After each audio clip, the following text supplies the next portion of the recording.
Jisu, Jisu, Jisu, Jisu, Jisu, Jisu, Jisu, Jisu, Jisu, Jisu, Jisu, Jisu. Can't you dig it, honey? Yeah, fresh out the dealership. And my homies eat the filter fish. I ain't even worried about a silly bitch. Tell the feds chill with the censorship. Members only, I'm the only member with a membership. I'm trying real hard not to conversate with pessimists who always wanna see you fall down like the London Bridge. Same song sung by a bunch of kids, can I live? Tabloids watching which crib. Competition and the bitches got my name in their lips. Take a shot like 1 and 7 is the favorite offense. Real dog should've came with a fence. Smoke a tree, baby, I can pitch you with 10. A lot of window, don't be selfish, baby, call you a friend. I should make 'em box with Benny Hunter. Wake up in the morning, feed a leftover Benny Hunter. Even sushi off a body, no karate, I'm the hidden socket. 3 ninjas, Tum Colin Rocket, Bloodsport, Van Damme. Bolo can't manage, even with my eyes shut, I will never take damage. You should build a room for the panic, switch my whole style up, capoeira fight dancing. Bands, not saying Bobby getting fancy. Bands, I should probably change my name to Jamie. Sue Young, meet me in the wine house. Juneteenth kidnapper, throw it in the safe. Got an Asian joint named Dim Sum. You don't know about it, need to get one. Out of car, no, but the rim jump. Got the front wheel, so what? I'm on my 10th point. Jisu, Jisu, Jisu, Jisu. Can't you dig it, honey? Jisu, Jisu, Jisu, Jisu. Can't you dig it, honey? Jisu, Jisu, Jisu, Jisu. Can't you dig it, honey? Jisu, Jisu, Jisu, Jisu. Can't you dig it, honey? Stacking on them niggas like Jitsu. I'm a gray white, you a fish food. We should talk face to face like men do. But you two used to making moves how bitch move. Probably wear the same pad that your bitch use. I'm just trying to show you what you been through. Spinning in the same circle like a rim do. OG in the game, strokes beard like Rick Rude. Tokyo, they whipping indicator, we can drift too. When I drift through, bad bitch mixed with Hindu. She got every shoe except your shoes. Bag full of money, Mac makeup and a shih tzu. Or socket shots with my little geisha. She rather die than give up all location. She gon' turn to Chung Lee in any altercation. I ain't gonna lie to kinda tell me, yo, fuck it in the Sadies. Can't you dig it, honey? Jisu, Jisu, Jisu, Jisu. Can't you dig it, honey? Jisu, Jisu, fuck it in the Sadies. Can't you dig it, honey? Can't you dig it, honey? Bow. Can't you dig it, honey? Jisu, Jisu, Jisu, Jisu. Can't you dig it, honey? Jisu, Jisu, Jisu, Jisu. Can't you dig it, honey? Jisu, Jisu, Jisu, Jisu. Can't you dig it, honey? Jisu, Jisu, Jisu, Jisu, Jisu.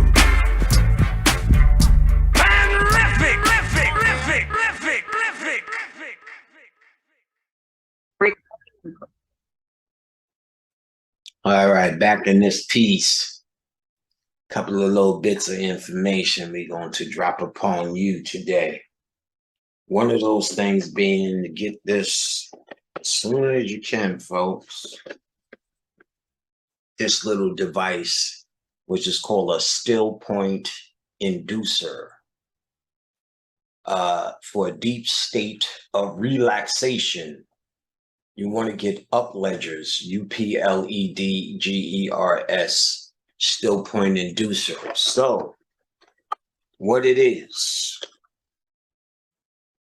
it's a cranial sacral still point inducer, an effective home therapy solution intended to help relieve stress, tension, pain, so you can thoroughly relax. It's intended to help stress, increase vitality, relieve headaches and migraines, ease chronic muscular skeletal pain, enhance immune system efficiency, facilitate your body's self-correcting abilities. So this still point inducer looks like this, just a little plastic device. And as you can see, the person's laying on it in such a fashion. And they'll give you the correct placement for this device for you on the box. So how I came across it was getting therapy for my back.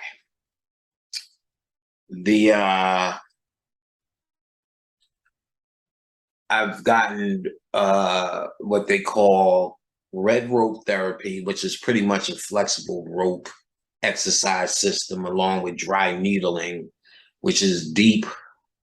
It's a little bit deeper than acupuncture to relieve some of the stress that massages and getting. Of course, I got massage, chiropractor, stretch therapy, and they kept talking about this procedure, something called cranial sacral still point or cranial sacral work.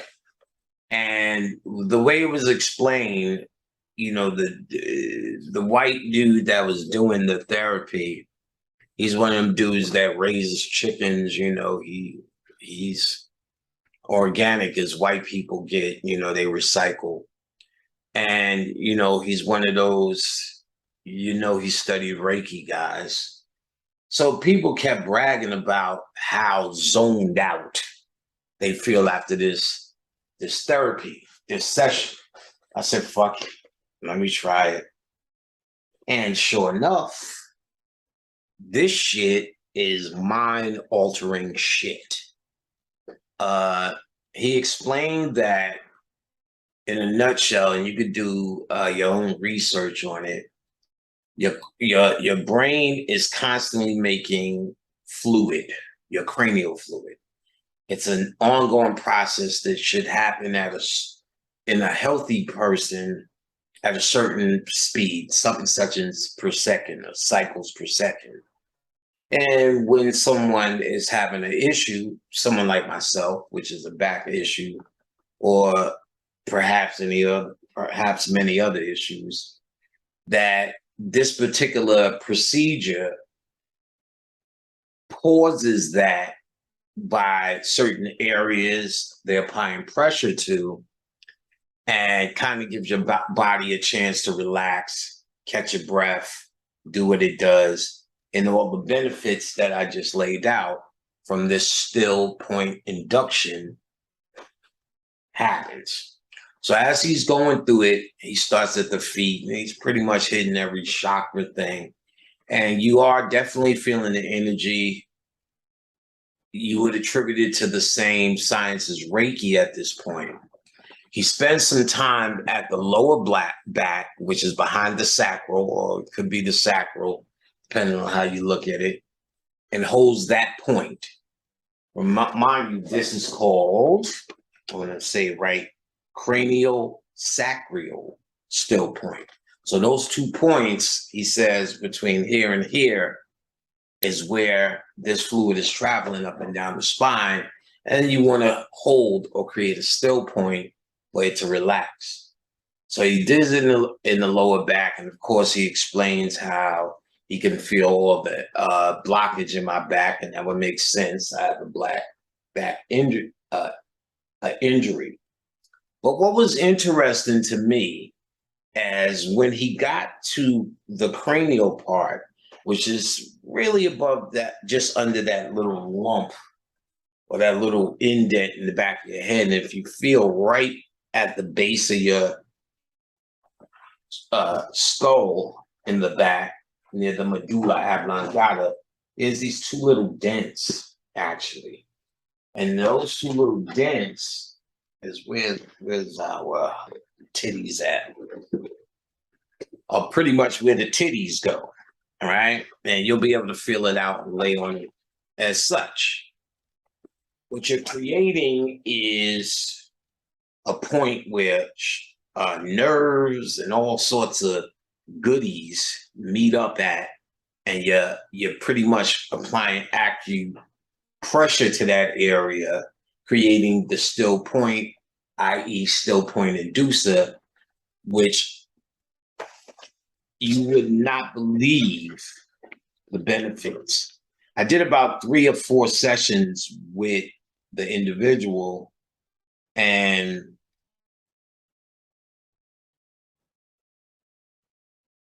it was absolutely clear that what he was doing was making a difference, not just a fluke, and it sure was.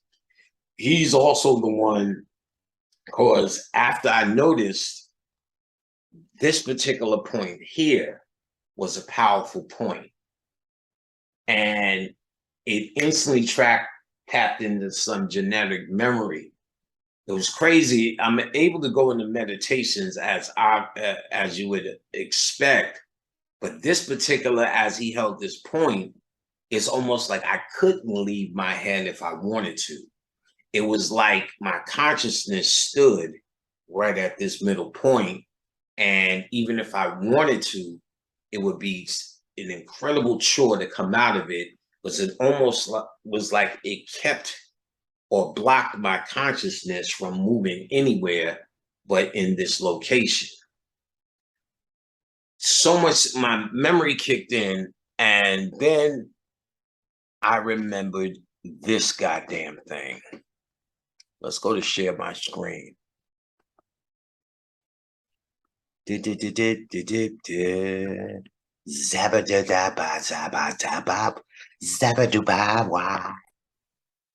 So I remembered this thing that you've seen all these years, but truthfully couldn't figure the fuck out. Let's be honest. You've seen this Egyptian headrest all over the place, and you could not figure out what the fuck would a goddamn anyone be sleeping on this shit here, right? What the fuck would they do this for? It looks so uncomfortable. A pillow? Nigga, please, oh. But then, as he's sitting there holding this point, I realized exactly what this was for. This is a still point inducer because of exactly where it's hidden. It was absolutely clear. This fucking computer sucks.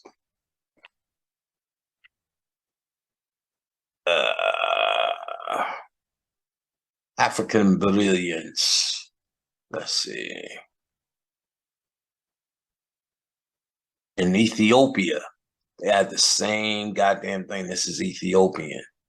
And they break them down, I'm sure. What it is, you could do some study on it. But here you have my man, Bashata, Bashada, Basada. He's at rest. He's at rest on what is absolutely a still point inducer. So I think the mystery, unless I'm late on it, has been broken on this particular point and how valuable it is. The relaxation alone is worth 1,000. I think they tell you could do up to 20 minutes 3 times a day. It says choose a comfortable but firm surface. Comfortable but firm surface, sofa, bed, floor, lie on your back. Place fingers on both sides of the back of your neck. Slide them to where you meet the base of your skull. Continue to slide your fingers a little further up over the bony ridge back of your head. Place still point inducer under this area. Allow the weight of your head to rest upon it. Relax, take a few deep breaths. Let the still point inducer do the intended job of providing you with many therapeutic benefits. Feel free to use the still point inducer for 10 to 20 minutes, up to 4 times a day. So it's quite simple. And this particular device is created by John E. Upledger. Cerebral spinal fluid bathes and flushes every cell of the brain. It carries nutrients, washes away waste products, and helps control pH levels since cranial sacral pH levels. Since cranial sacral therapy and the proper daily use of the still point inducer enhances the flow of cerebrospinal fluid and becomes effective health enhancer for your brain and spinal cord. So cranial sacral therapy was developed by John E. Upledger, the osteopathic physician, featured in Time magazine as America's next wave of healing inventors. Bullshit, you didn't invent shit. We've been doing it for years. I just proved it. And even if you discovered it, you only discovered it only so it could get back in our hands. And here it is, back in your hands, nigga. So this is a very magical point. And we understand why the ancients were wearing those headrests the way they do. It wasn't just because it was a more comfortable pillow than a fucking pillow. It was actually to create a still point in the head for the cranial fluid to rejuvenate, to rest, rejuvenate, enhance, balance, and then heal on many beneficial levels.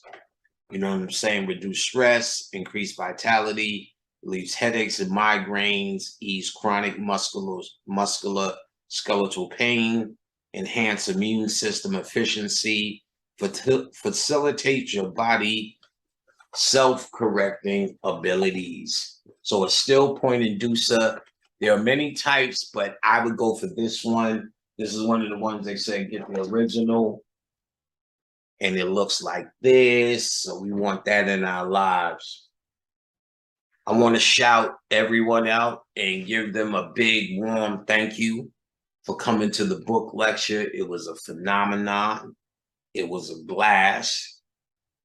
We started at 3. The line formed at 3:10. The line didn't end until 11 o'clock. And we got everybody a book. I busted my ass. I couldn't lecture.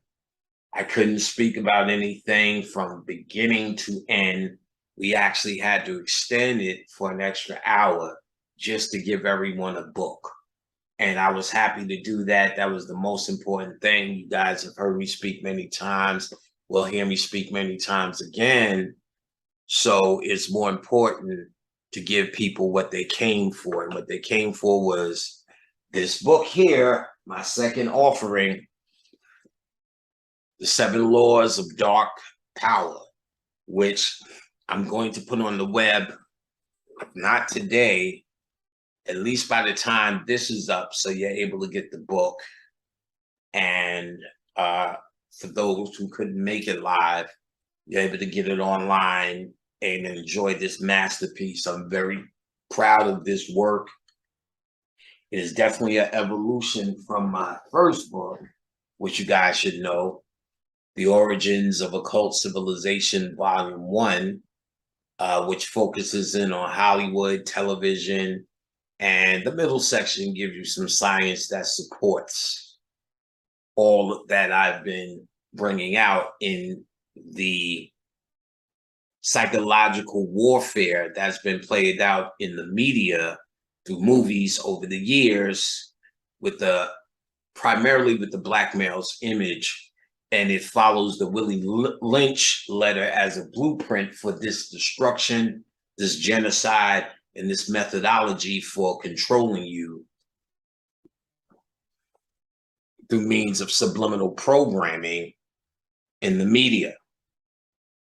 So I break this down thoroughly in this book, show you the movies, show you what they've done, and apply it against the Willie Lynch model.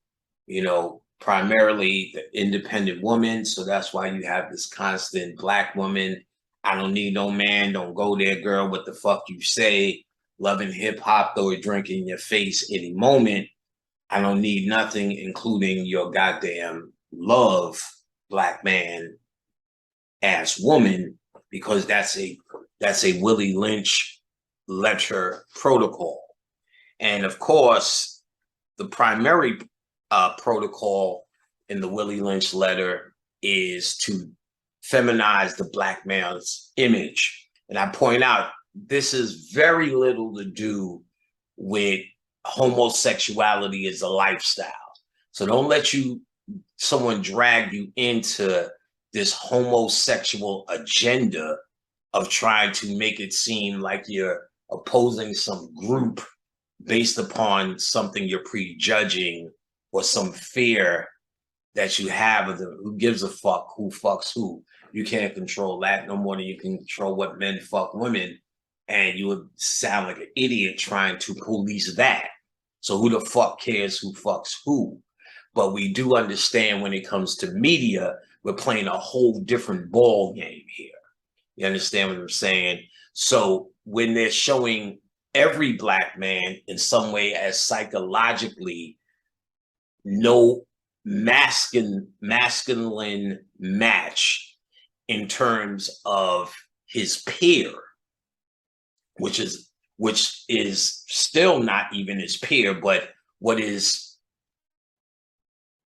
set up or pretending to be his peer, white men, if they constantly show them as the man and you as some guy who just wears a dress and sometimes gets tough on the weekends, but usually tough for his cause.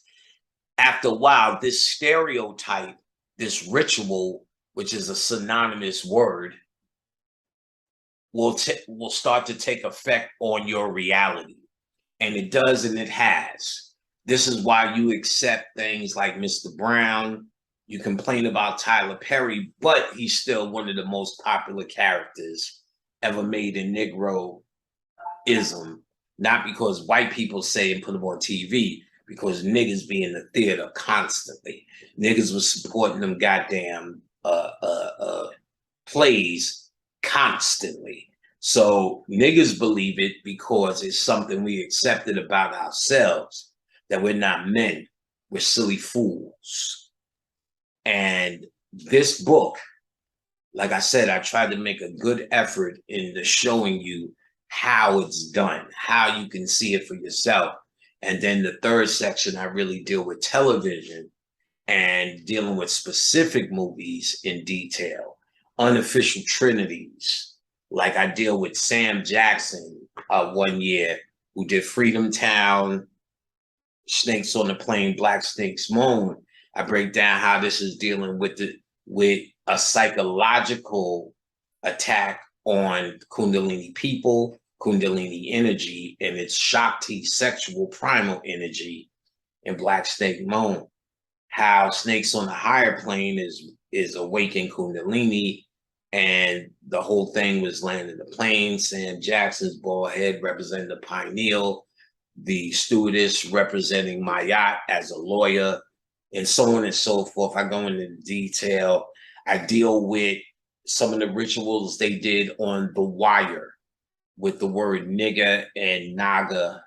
You know, I incorporated naga in the understanding of the true meaning of the word nigga, and the ritual they actually had to do on Nas, who was at the time one of the last holdouts in New York for semi-conscious music, which is what it was regulated to at the time.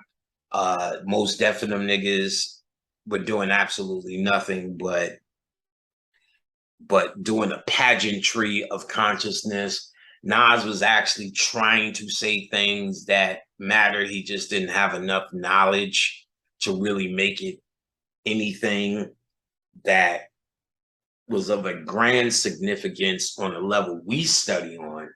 But for rap music, it was a envelope pusher. And I'll show you how Jay-Z and Ether was a failed attempt to shut that down. All in my first book, for those who didn't get it.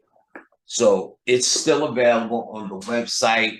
My new book, 7 Laws of Power, will be, and I'll probably do a lecture of some sort, you know, at home. I don't think, you know, if I put one together, it'll be in December, and it'll probably be at the same location in Atlanta.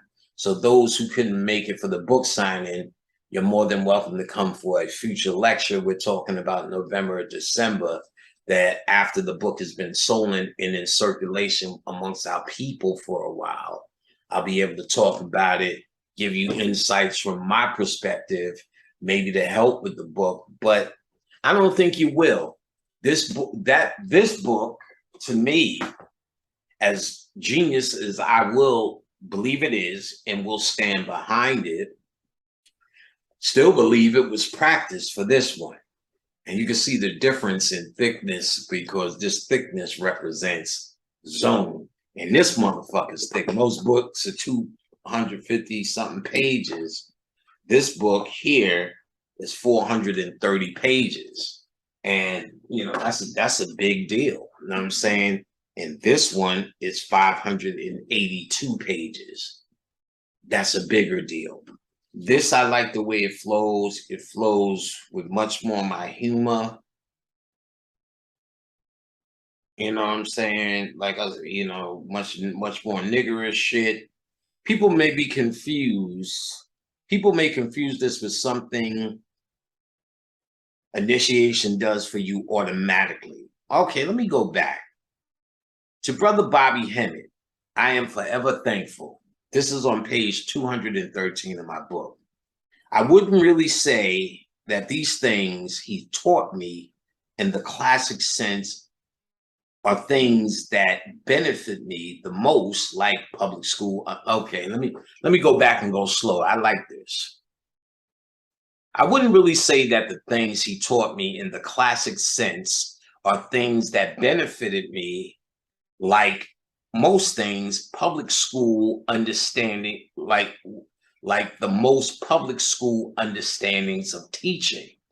The true teaching I received was learning the mentality to adopt as I studied new knowledge, how to see it, absorb it in a way that would serve me best. And that's what I try to reflect.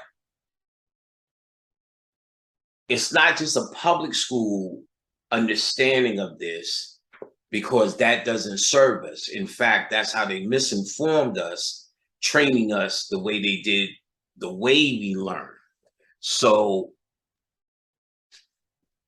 also with what we learn, a big part of how to absorb it needs to be reordered. We absorbed information differently. We gave knowledge through storytelling, not through book learning. That's a secondary way of learning.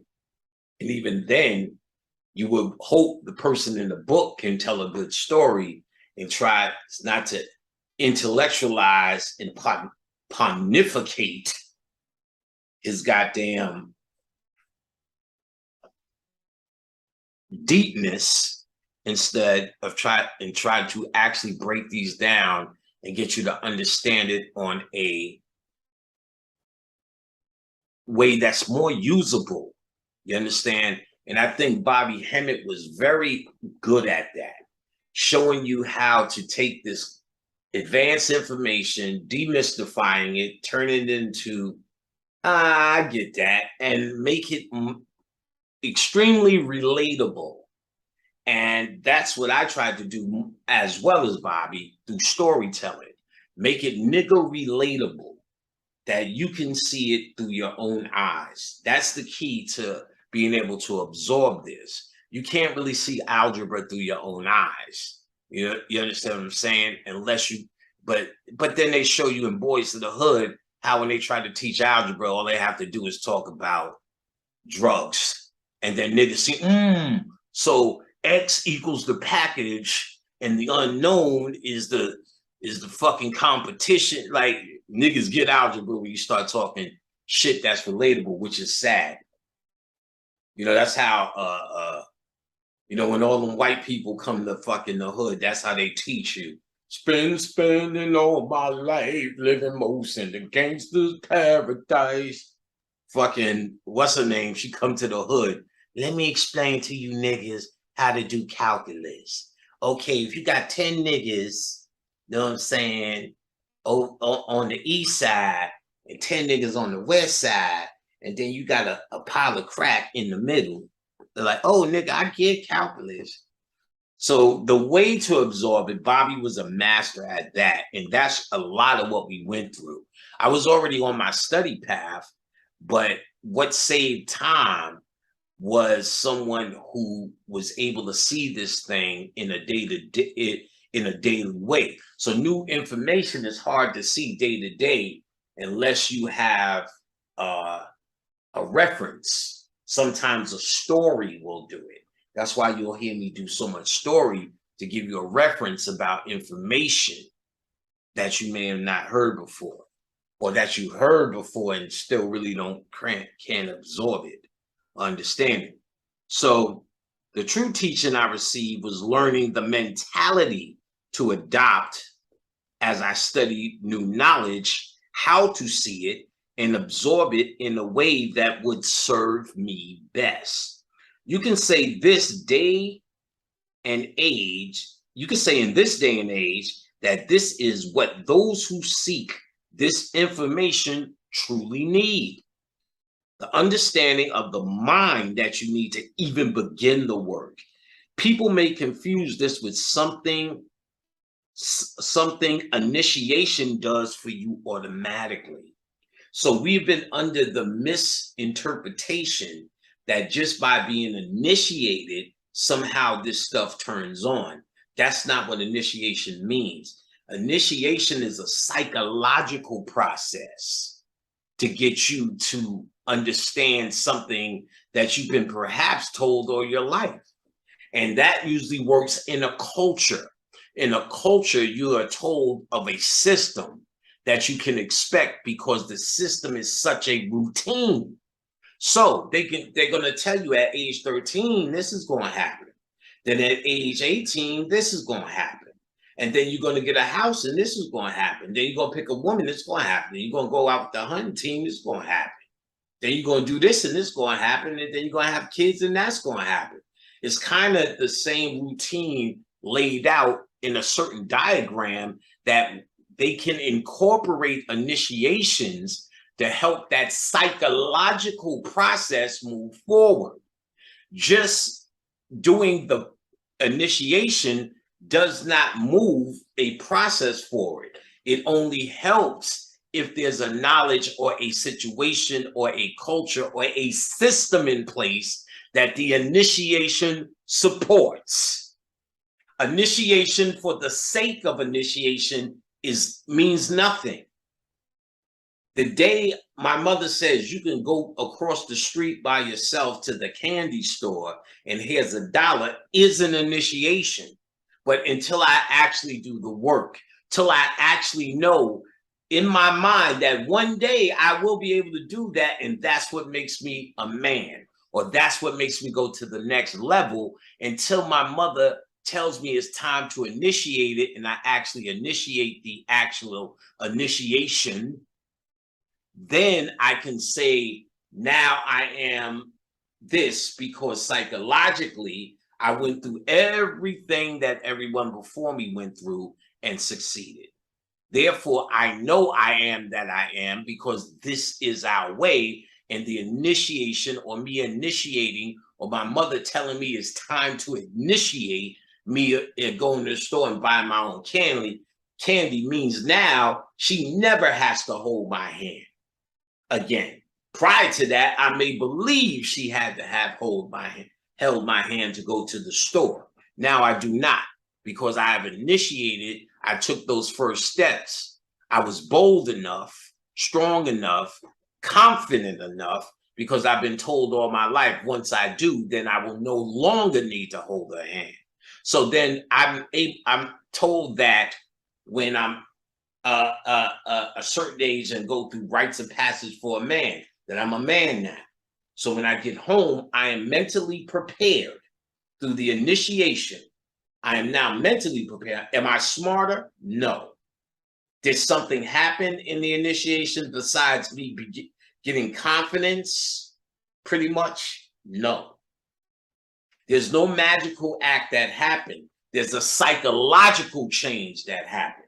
And that's what initiation is. So holding on to initiations of African origin is fucking stupid and worthless. You're not an African. If you were going to create an initiation system, it would have to be one conducive to your living conditions that push you forward. So I'm all for it, but come up with some shit and stop mimicking an initiation about nothing, based upon nothing, because it no longer means anything in this current scenario. If showing you a gun was initiation and make you a man, if you've seen guns all your life, how can I initiate you with a gun?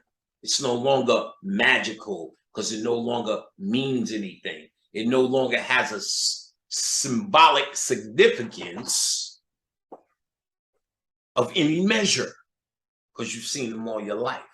Therefore, the initiation itself becomes irrelevant on you if you grew up as a gangbanger's child.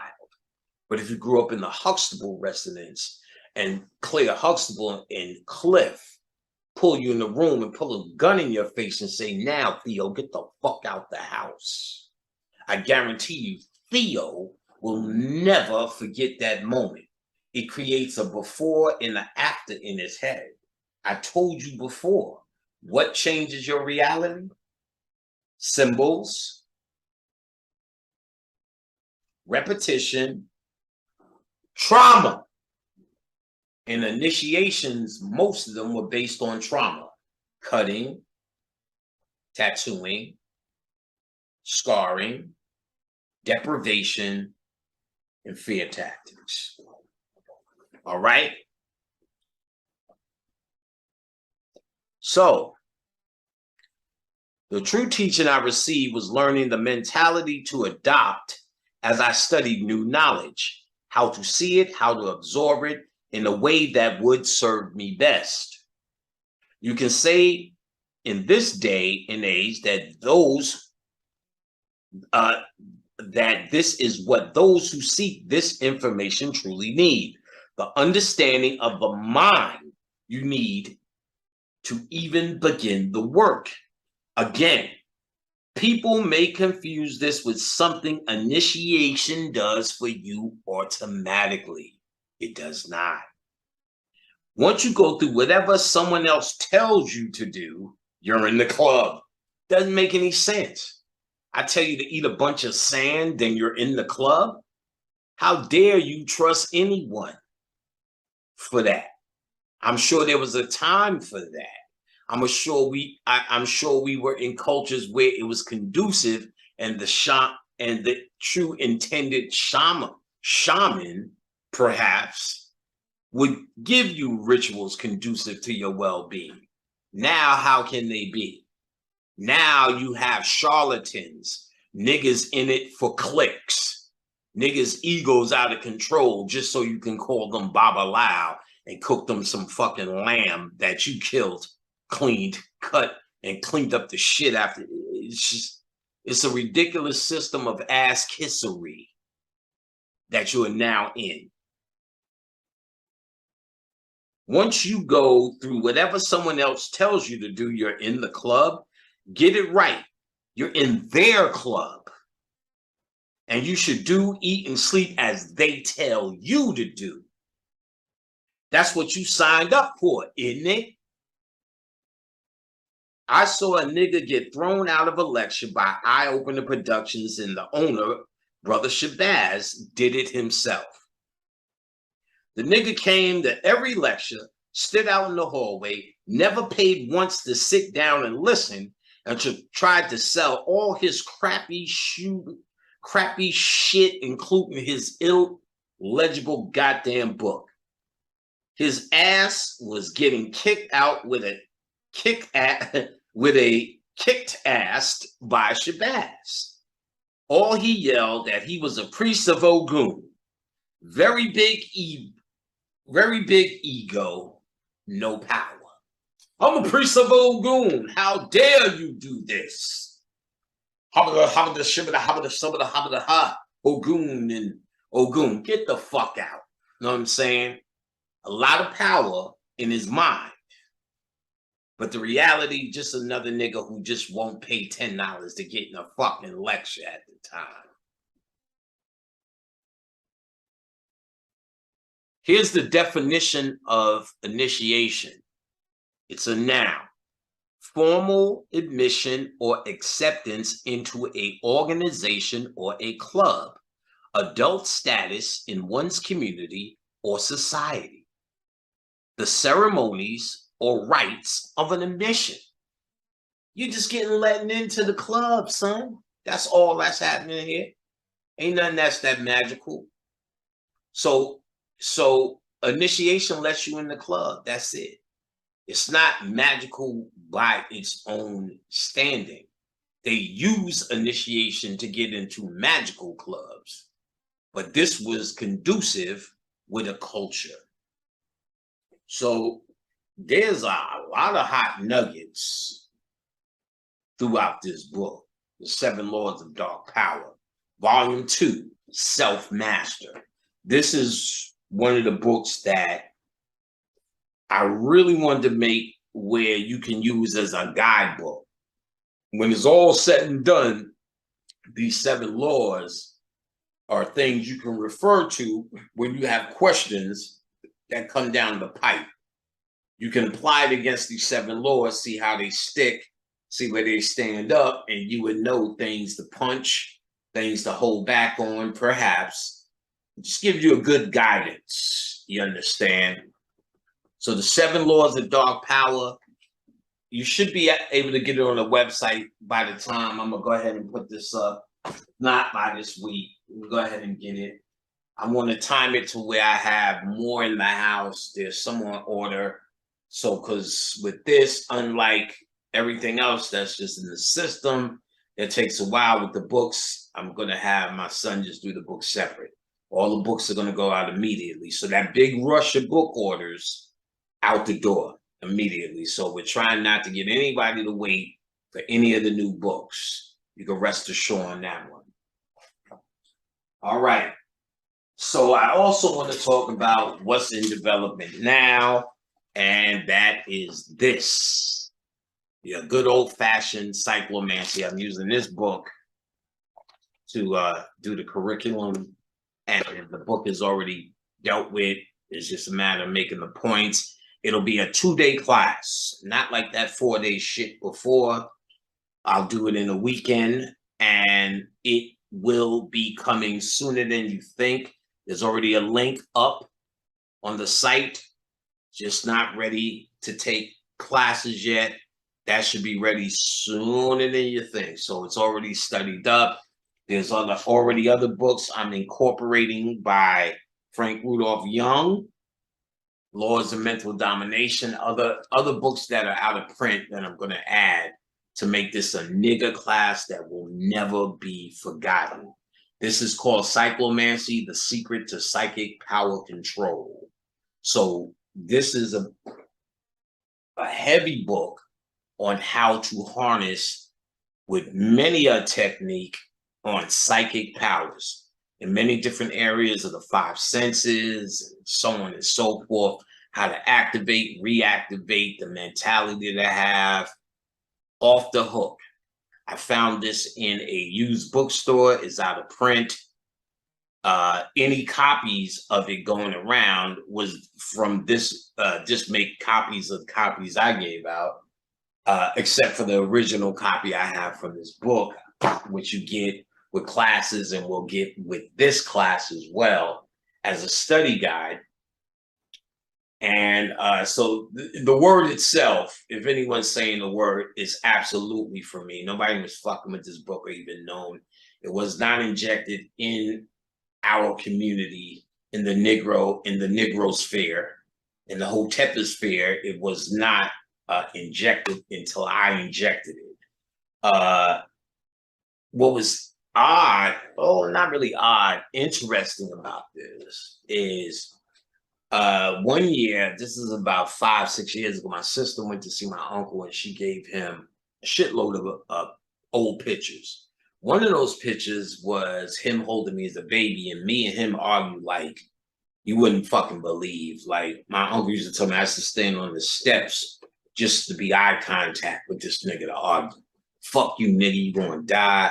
Oh, nigga, you gonna be a pussy when you grow up. They're gonna be beating the shit out you out here in these streets, you know what I'm saying? And my grandfather is 1st generation QB. When they were still building the shit that nigga put in the application. My parents and aunts and uncles grew up out there, so I'm actually I don't know if it's a form of pride, third generation QB, like third generation poet nigga. And you know, so he knew intimately about QB and was like determined I was gonna be a pussy ass nigga. You know what I'm saying? I couldn't wait to prove that shit wrong, you know, your ego. Now I was taking a piss in the cellar. That's what he did in Queensbridge. I'm coming out the cellar on his block, and as he's walking, you know, had his old occultist beard, and his kids fucking with my old man, and I saw this and came up and beat the shit out of those motherfuckers' asses in front of them. I ain't never seen an old, corrupt, proud, older motherfucker. Ooh-wee! Told my grandmother, my God, what the fuck are you doing fighting? I'm like, this nigga done snitched. I guess he was just happy, you know, seeing me come out like super nigga. Nigga, y'all know who the fuck y'all talking to? Oh, panic. No, nigga. Y'all done did it now. I need an excuse to fuck y'all up in front of this old son of a bitch that used to kick me out at Thanksgivings, calling me pussy. So that's what happened. So that was a nigga proud day, an egotistical proud day. And when he passed, and he was my mother's father, my father, which was his son-in-law, I was telling my father and my grandfather passed. You know, I happened to run in my aunt, and she told me she was in Queensbridge. Fuck it, I'll come up there and clean out the house with you. And I remember my father saying, damn, he had the biggest occult library I've ever seen. And I didn't even know what that meant at the time. I know I got some Necronomicon shit out of his crib, didn't even know what that meant at the time. And so after I found out what that meant, it was like, motherfucker. And he had books and books and books. And most of them shits my aunts gave a fucking way. But I don't know what I know now, boy, oh boy. He was in the OTO, the FTA, the ITO, the Dual Society, the this society. So I know he has some shits. And most of that out of print shit, which was the heaviest shit from back in the days, you don't see it because once they started this new age shit, they had this moralistic thing that they would print with it. So all those books that didn't necessarily promote high morality in your occult work were kind of like either invisible, put in the background, out of print, hard to get, $2,000. This being one of them. No morals. X-ray vision, how to look at titties, all of that. No warning about, it'll come back tenfold on you to scare the shit out of you before you read the goddamn book about everything you goddamn do. That's psychological warfare to keep you from really releasing how far your mind could go. Because if your mind actually feels it goes far, then you start turning it towards your true enemy. And they don't want that. So it'll fuck you up tenfold. You do, you know, you threw some water on somebody, your ass is going to drown. You know what I'm saying? As it comes back to you, that's psychological warfare. Before the books had it, it was this shit like this that you would catch. That's why I was so shocked and it stood out. And I talked about it so much when I first came upon it in the early 2000s. So yeah, early 2000s. And so as I'm looking at the pictures that my sister got and the one my grandfather holding me, there's some books in the background. So there was a brother who said, damn, imagine those books. I know that shit got a lot of shit on it, boy. Oh, boy, I wish, you know, because he heard the story that my grandfather was an occultist. I said, well, fuck it. Let me see if I could blow this picture up and see if I could see any books. But God damn it, I couldn't see any books except one. And motherfucker, guess what book was sitting crisply on his shelf just like this? Cyclomancy. After about 5 years of me blowing this up, talking about it, the one book I could see on his shelf was Cyclomancy. Now we know there's no coincidences. We know there's no mistakes. So what that tells me, even, and I usually tell this story in class, what it tells me is, even though me and him had a hostile relationship as human beings, once he became that ancestors, all of those egotistical bets were off. And he made it his business for me to find that book.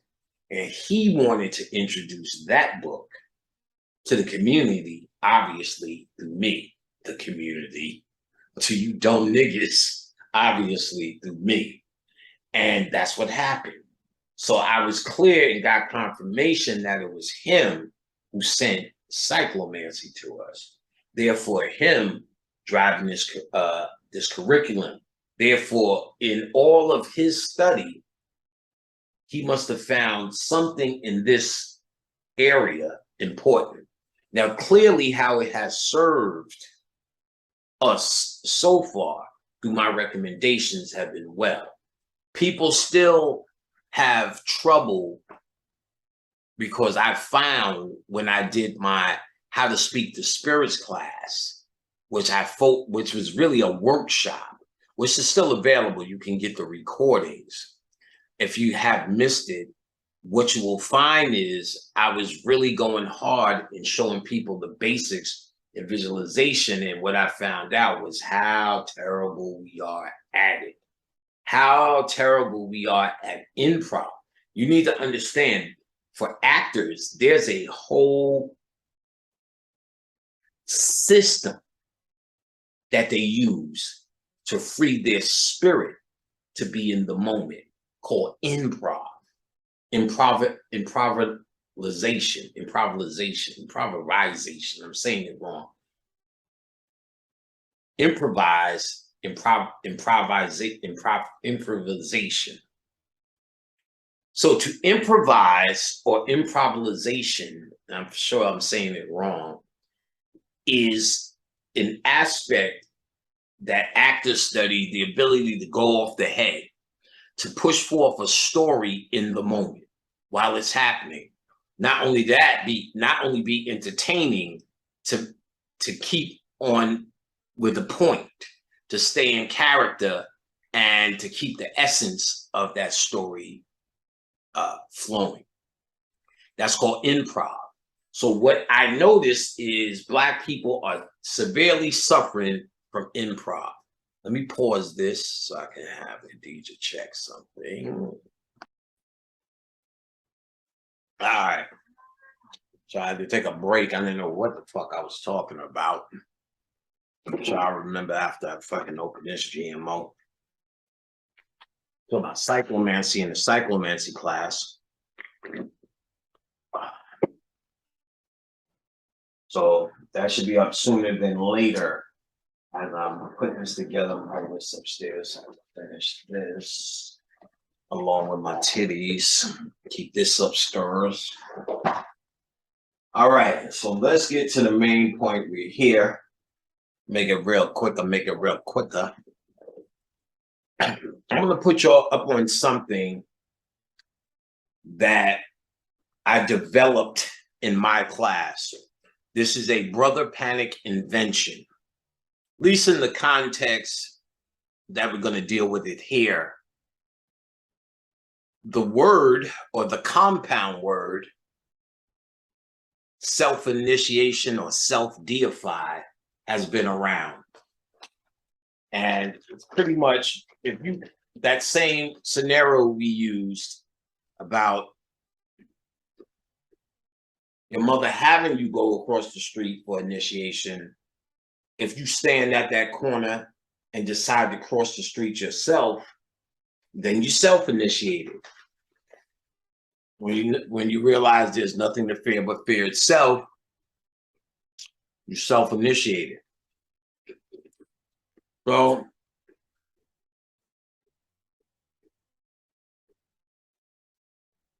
you could look at it as that my mother would cross me across the street to my babysitter's house until she started to realize the shit was making her late to work.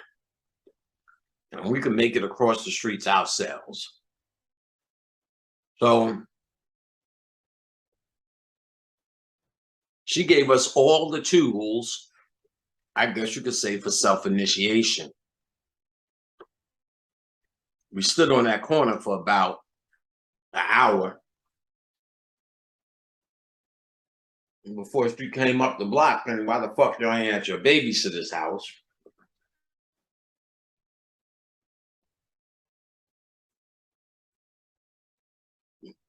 And said, well, y'all stand in until y'all decide to go. And we knew there was no help coming. And we crossed the fucking street, went to our house.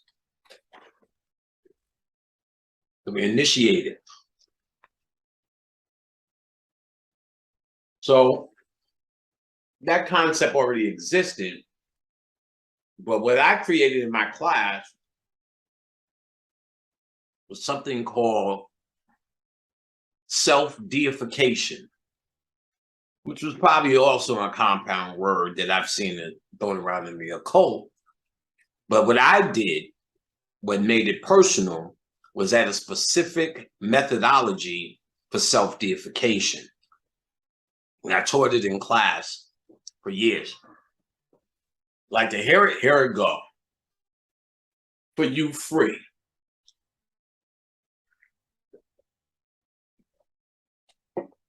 I would often open in my class, our first class, that once you actually learn this, you don't need anything else. Because this process is a direct communication with the energy.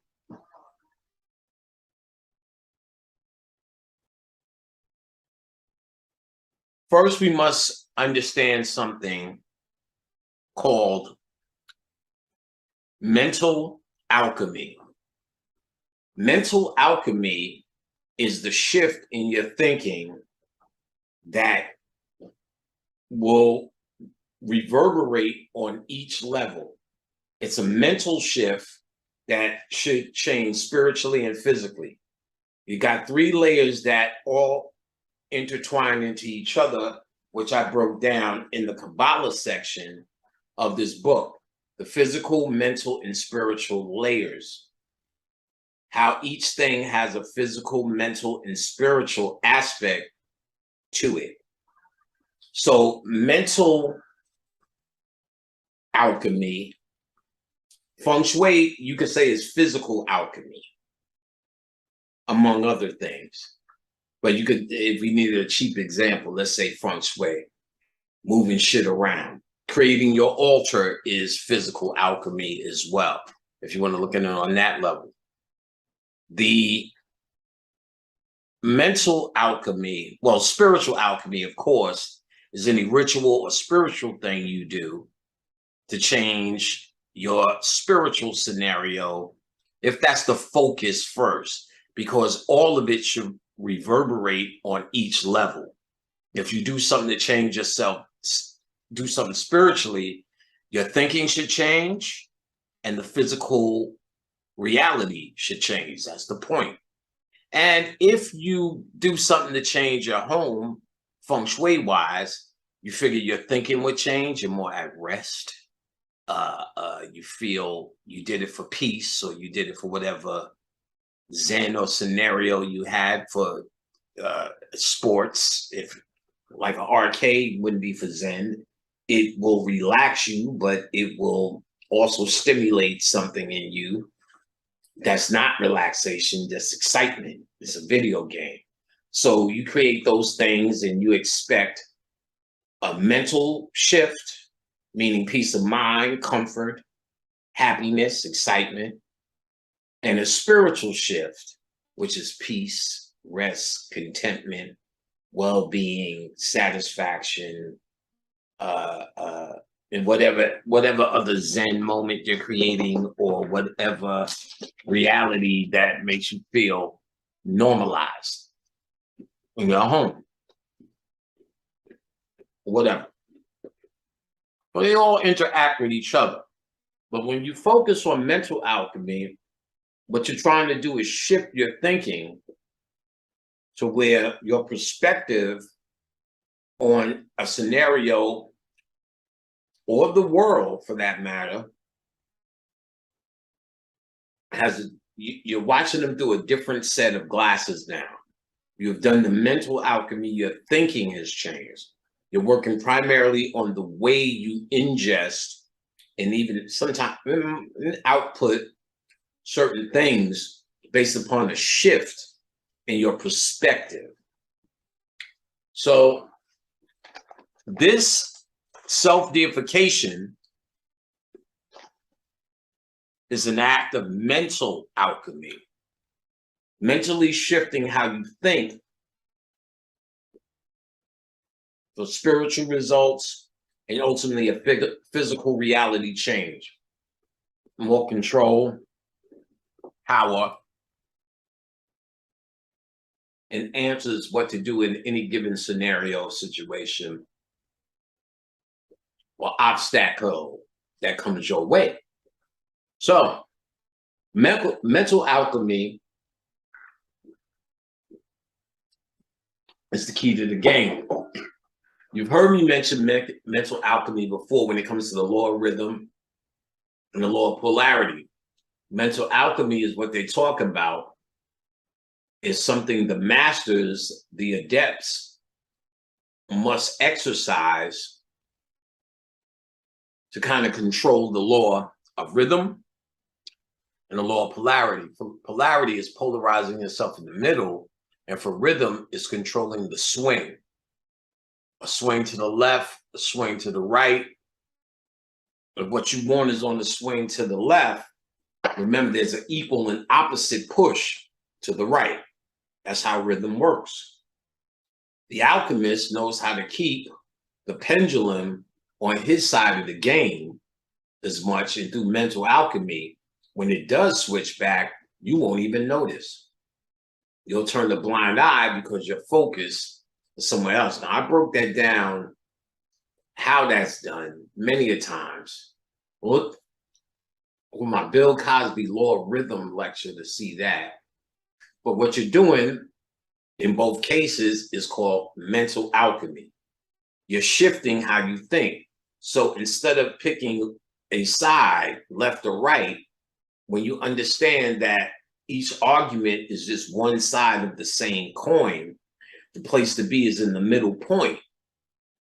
And that's a form of, that's how you think.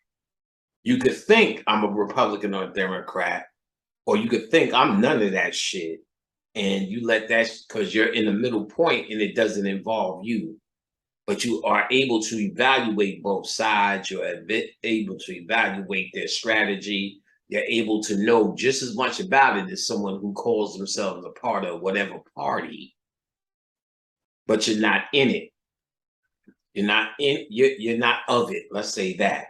You're in it because you're having this human experience, but you're not of it. You're not made of the substance.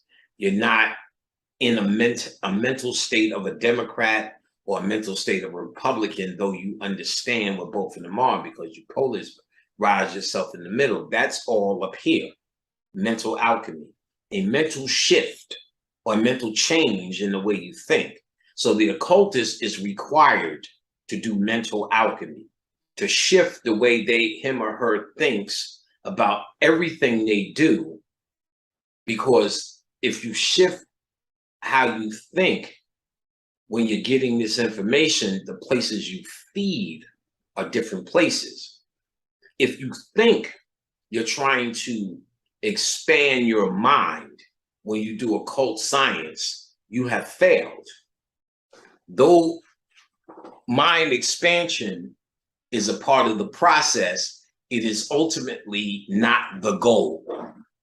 The ultimate goal is a transformation in the heart. And our current state or our current mentality, we feed our learning, our knowledge that we gain, we feed our ego with it. We're trained to do that in public school.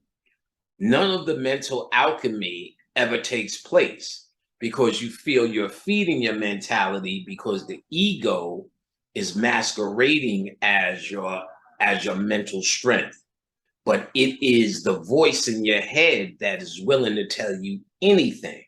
So you feel you smart because you could pontificate, repeat shit out of books that you could just give people books and they can read it for themselves. But you feel the need to repeat it for them as if you're somehow doing something educational, just to fill up your YouTube content. Is not helpful in the grand scheme of the occult. It is a step one. It's a step one to how you relate to people who have been totally misused in our public educational system. So you have to talk to them the way they understand a language. When we know the African mind understood knowledge through storytelling.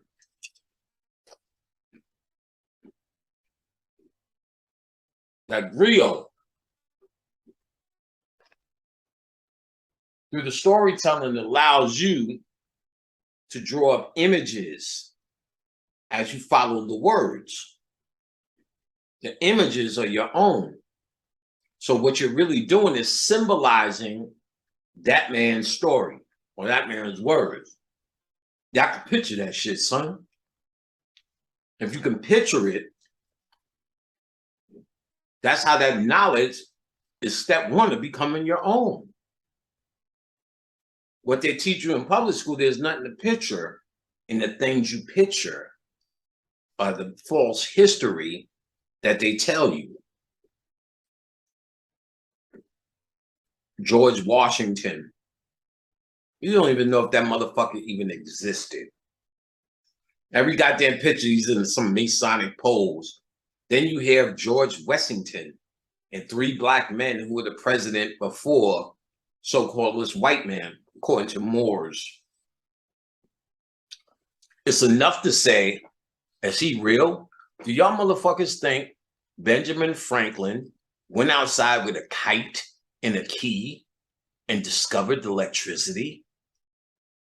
First of all, what would you discover if you got shocked? That you got shocked? I mean, you could look at a tree and tell lightning is doing something. So randomly you fly a kite and your shit gets struck, then once it gets struck, you found out what? Your key lit up.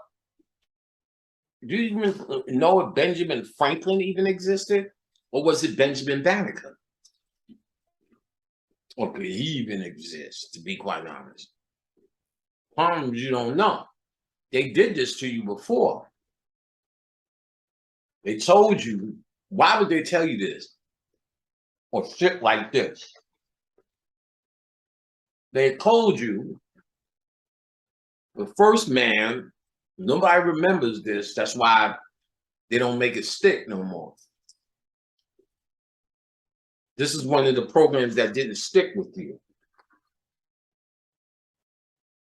Crispus Attucks. Remember they said his name with all this dignity when you was in school? There's a man called Crispus Attucks. Crispus Attucks was the first nigga they said died in the Revolutionary War. It's kind of something niggas don't remember. I remember this shit. Just when the first shot was shot, Crispus Attucks, this black man. And then they made it seem like they almost didn't want to tell you. But when they do that, what niggas do is start holding on to this fake shit to find their little corners of pride. So I believe this was one of those stories we were supposed to find pride in. What are you talking about, America? We were the first ones to spill blood here in the Revolutionary War. We deserve. That's the shit that got you in Woolworth, getting coffee dumped in your face. You deserve to eat at Woolworth. So therefore you should sit in there, sit in on it. You deserve to be in Congress, so therefore you should be there. They tell you shit like black people died so you could vote. So you better go vote. It's your obligation. Or what about all the black people who died so you can read? How come your niggas ain't flooding no libraries? Same niggas with I would vote, I just voted stickers when it happens. How come I don't never see us? I just finished a fucking book. The Origins of Occult Civilization by Brother Panic, Volume 1. I don't see that sticker anywhere. Or whatever. I don't even see the cat in the hat from you dumbass nigga. It's all made up.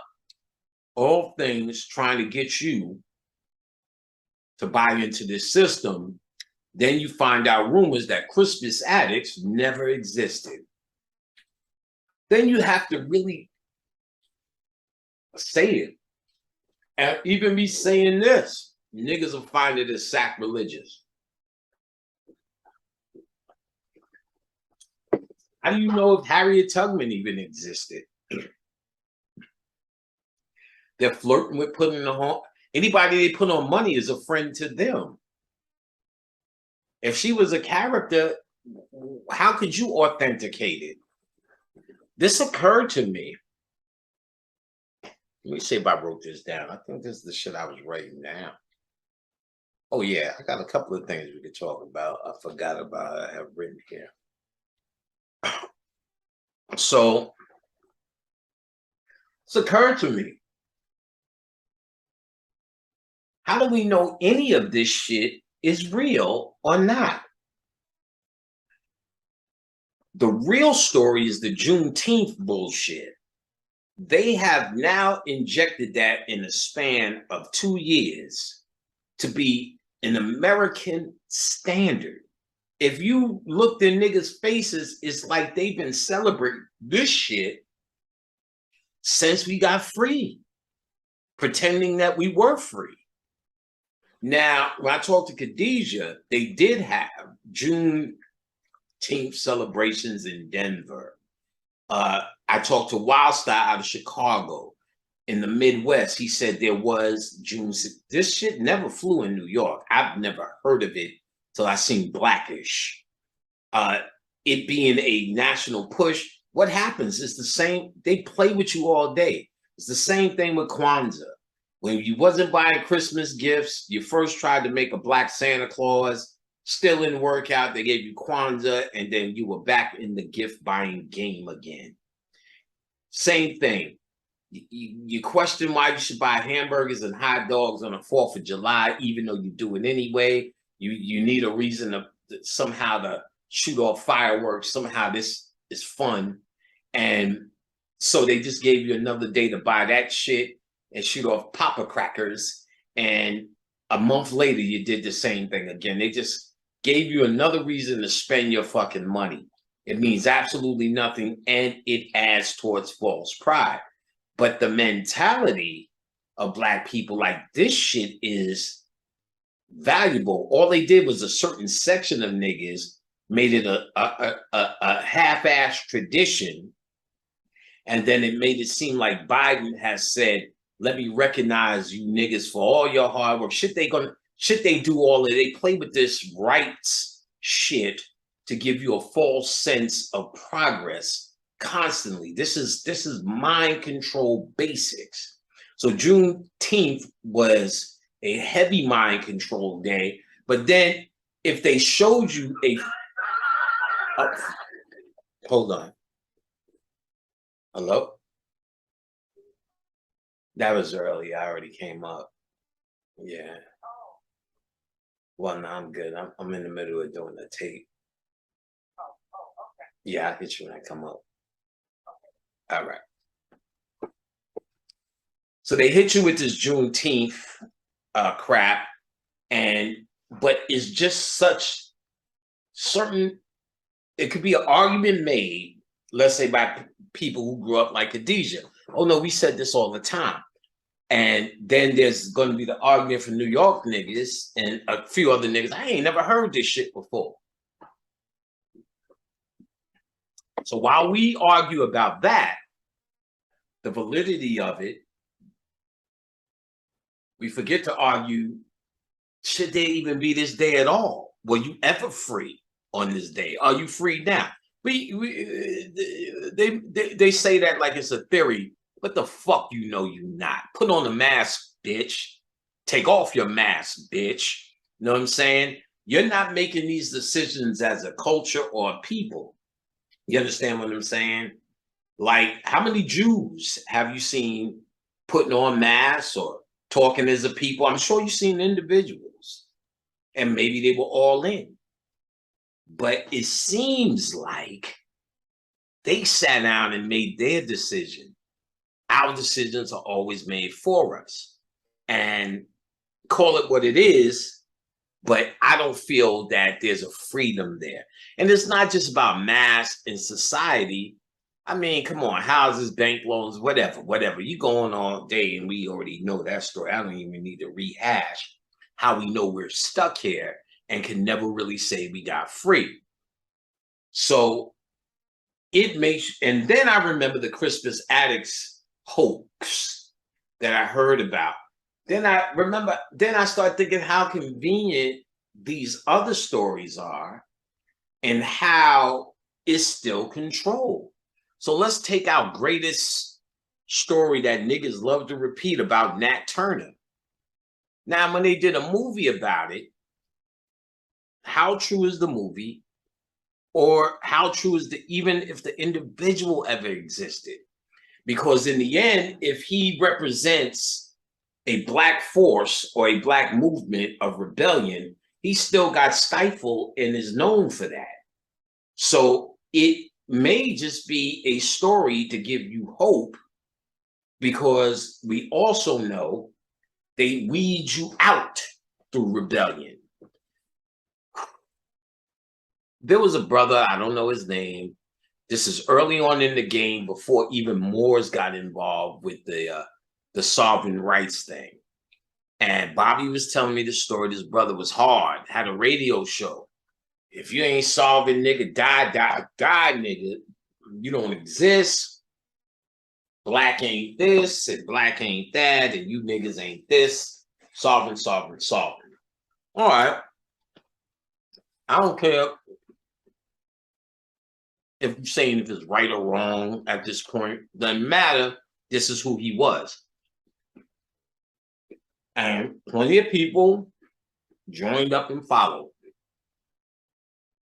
Bobby told me that they made it a point out of all the niggas that they evict to evict him and put it on the goddamn news and show him sitting outside of his fucking house with all this shit outside. Now,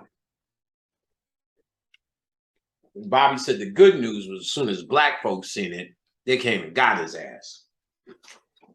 But after that, everybody involved with his ass went down. When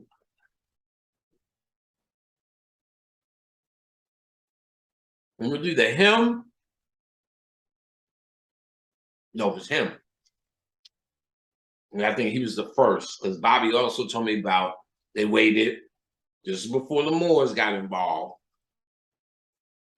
Another lady did the same thing. And with those two people, right? He said, with those two people, they now was able to put a precedence on the law books on how to deal with it, even way before the Moors got involved with the UCC thing. Bobby and them niggas been in it for a while and been on that for a while.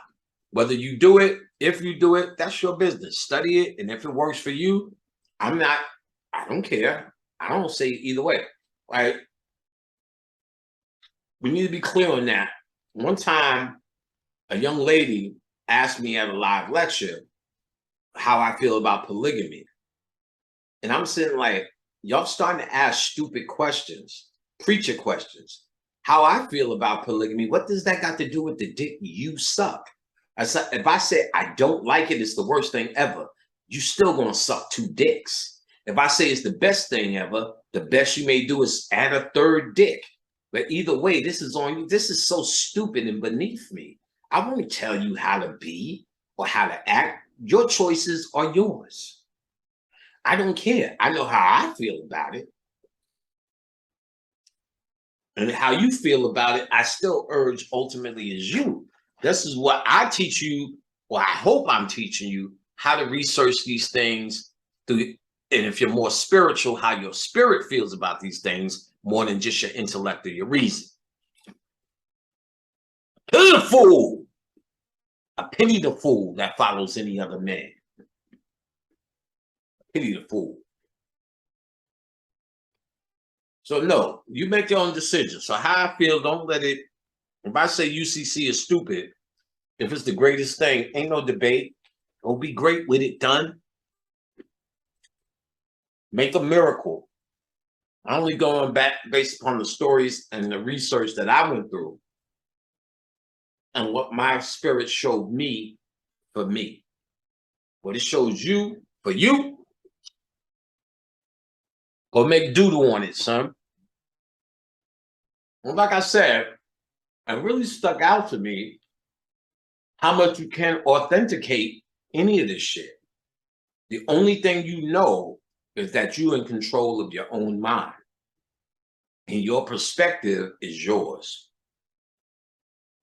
And the mere fact that a human being in this state can have multiple perspectives on one event clearly tells us we're not supposed to have one. There's not one understanding we're supposed to figure out about Pepsi. To you, Pepsi may be refreshing. To me, it may be a rare treat. To the next man, it may be absolute poison. To an African, never heard it before. You know what I'm saying? To a Guatemalan, never heard of it before. To the Pepsi company, it means millions. To the CEOs.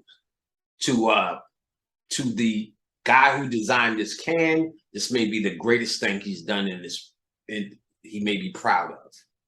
To Coca-Cola, it may be the worst thing that ever happened to them. Depending on who you are, this can of soda can mean a million things. You know what I'm saying? It could mean sticky shit. It could mean this was the drink your abusive father drank, and each time you see a Pepsi, you get the shakes because he beat you and drank his Pepsi. Get in there and clean them goddamn hedges, bitch. Drink his Pepsi. It could mean 1,000 things.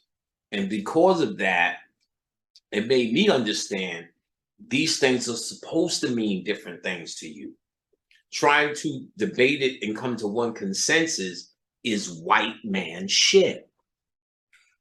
Or social order.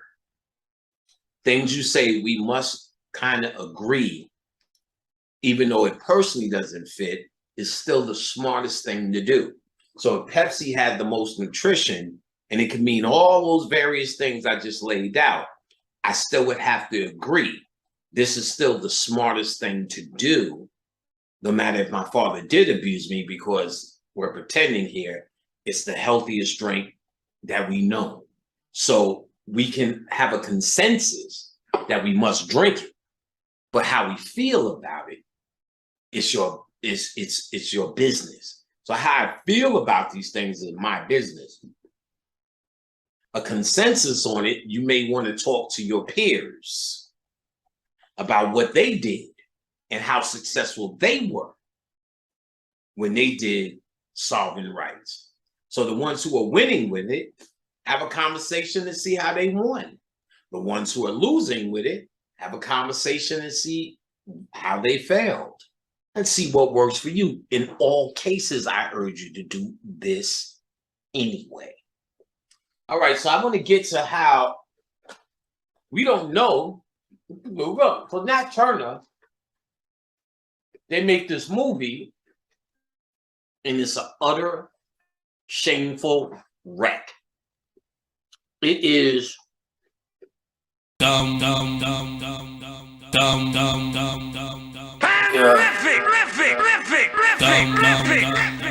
That's dumb. Why fall in love? That's dumb. I don't wanna go get lunch. I'm just tryna fuck dick dumb. Dumb. Dumb. That's dumb. D-U-M-B, that's dumb. 40s on the coupe, that's dumb. 40 on the roller, that's dumb. 100 in the duffel, that's dumb. D-U-M-B, that's dumb. That's dumb. Dumb. That's dumb. Dumb. I just tell her how it come to me. Gotta make it sound fly for the dumb niggas. I swear to God, I'm trying to find out what they want with me. I guess the music game and humans say they done with me. And when they done with me, next one, stages agreed. You just on step one. Forrest Gump with the quotes done. Cheating, I'ma go Teflon. Paranoid niggas sleeping with the bomb deep underground military bases. That's dumb. Bobby on the beat, that's dumb. I don't undersleep, that's dumb. N-U-M-B, I'm numb. In the studio getting blowed to the realest shit I ever wrote. In a world where they give you with a Z, then say your ass the antidote. Dumb. Why fall in love? That's dumb. I don't wanna go get lunch. I'm just tryna fuck dick dumb. Dumb. Dumb. That's dumb. D-U-M-B, that's dumb. 40s on the coupe, that's dumb. 40 on the roller, that's dumb. 100 in the duffel, that's dumb. D-U-M-B, that's dumb. That's dumb. Dumb. That's dumb. Dumb.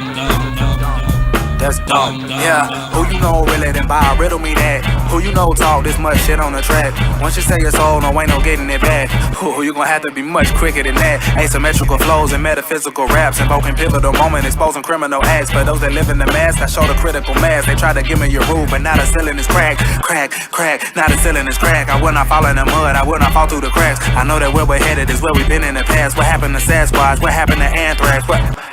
Where's half your advance at? What happened to loyalty and having your man's back? Wherever the red, the white, and the blue lands at, we could have natives and never give them their land back. Let's go. That's dumb. I don't wanna go get lunch. I'm just tryna fuck dick dumb. Dumb. Dumb. That's dumb. D-U-M-B, that's dumb. 40s on the coupe, that's dumb. 40 on the roller, that's dumb. 100 in the duffel, that's dumb. D-U-M-B, that's dumb. That's dumb. Dumb. That's dumb. Dumb. Dumb. D-U-M-B, that's I know when the tide is high, tide is low. Oh, there's a night in the sky.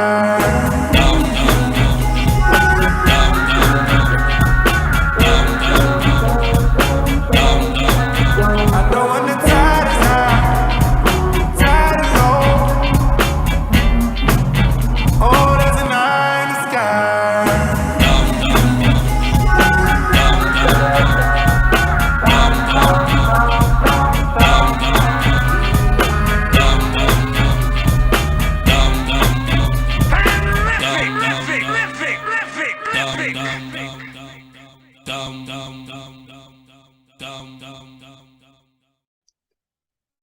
This foolish mule nigga, inspired by the Christian Bible, as if this is our Shakti force, and he takes this whole rebellion based upon some Jesus Christ shit. If he is a real dude, this was the ultimate form of bullshit. If he is a real dude and this is a real story, it's the ultimate form of bullshit. And if he never existed and they made this story up, it's more the ultimate form of bullshit. At least in the context of this story. There's nothing more I've ever heard of Nat Turner besides he put glass in white people's food and got stopped after a few days. But then you don't, it's like almost like mythology or made up. Harriet Tubman, the same shit. I could see how easily shit gets fucked up. I was at the chiropractor's office, and there's a debate whether he's white or black. He looks like an albino negroid from outer space. And it's weird sometimes. He'll come in and be like, "Yo, them shoes is banging, son." He's a nigga. Then he'll be like, when I was at Columbia in New York, because he was from New York too. He said, I used to get new shoes, put my old shoes in the box, put the new shoes on the feet. So if niggas rob me, they get the old shoes. Now that's white people shit. I was like, I didn't even know that was something you did. That's white people shit. So I'm confused. Everybody else, I think he's black. I think he's black. They all like rap. He's got a picture of a black wife and kids up. He's in the sports. So I'm not so sure. But then he says this shit. Oh man, I'm watching the Underground Railroad on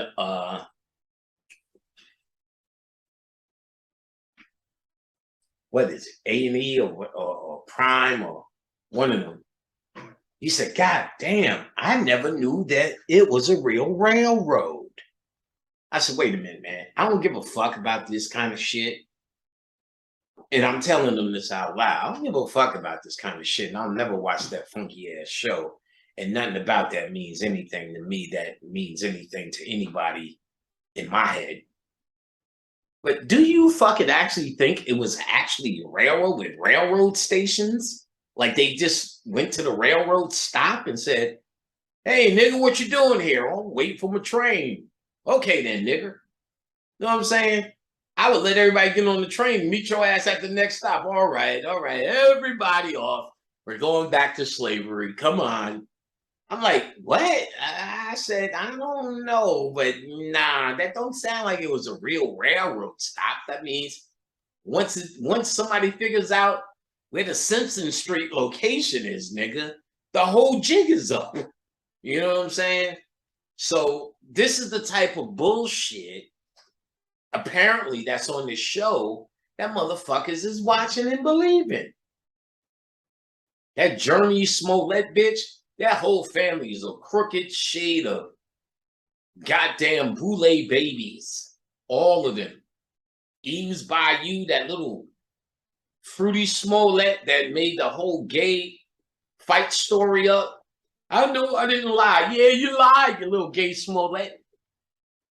Know what I'm saying? That bitch would do anything. Starting from Eve's Boule Bayou.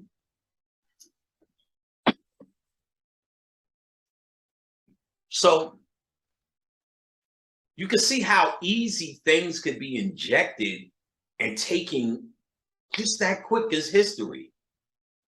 Just that quick. Not to mention shit you want to see and want to believe. You got to think. You wasn't there for none of that shit. You got to take everything as suspect. The only thing that you have is your mind. And if you're going to choose to believe something that you cannot really prove, make it in your favor. You might as well. Shit, Donald Trump is showing you the art of that shit.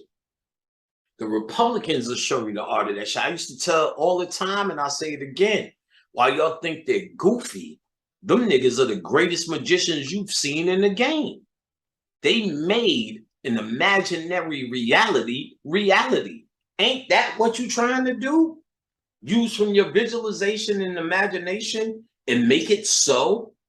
If you visualize yourself as A, B, or C, for that A, B, or C to make manifest in the physical, you tell me where Donald Trump and the Republicans have not done that.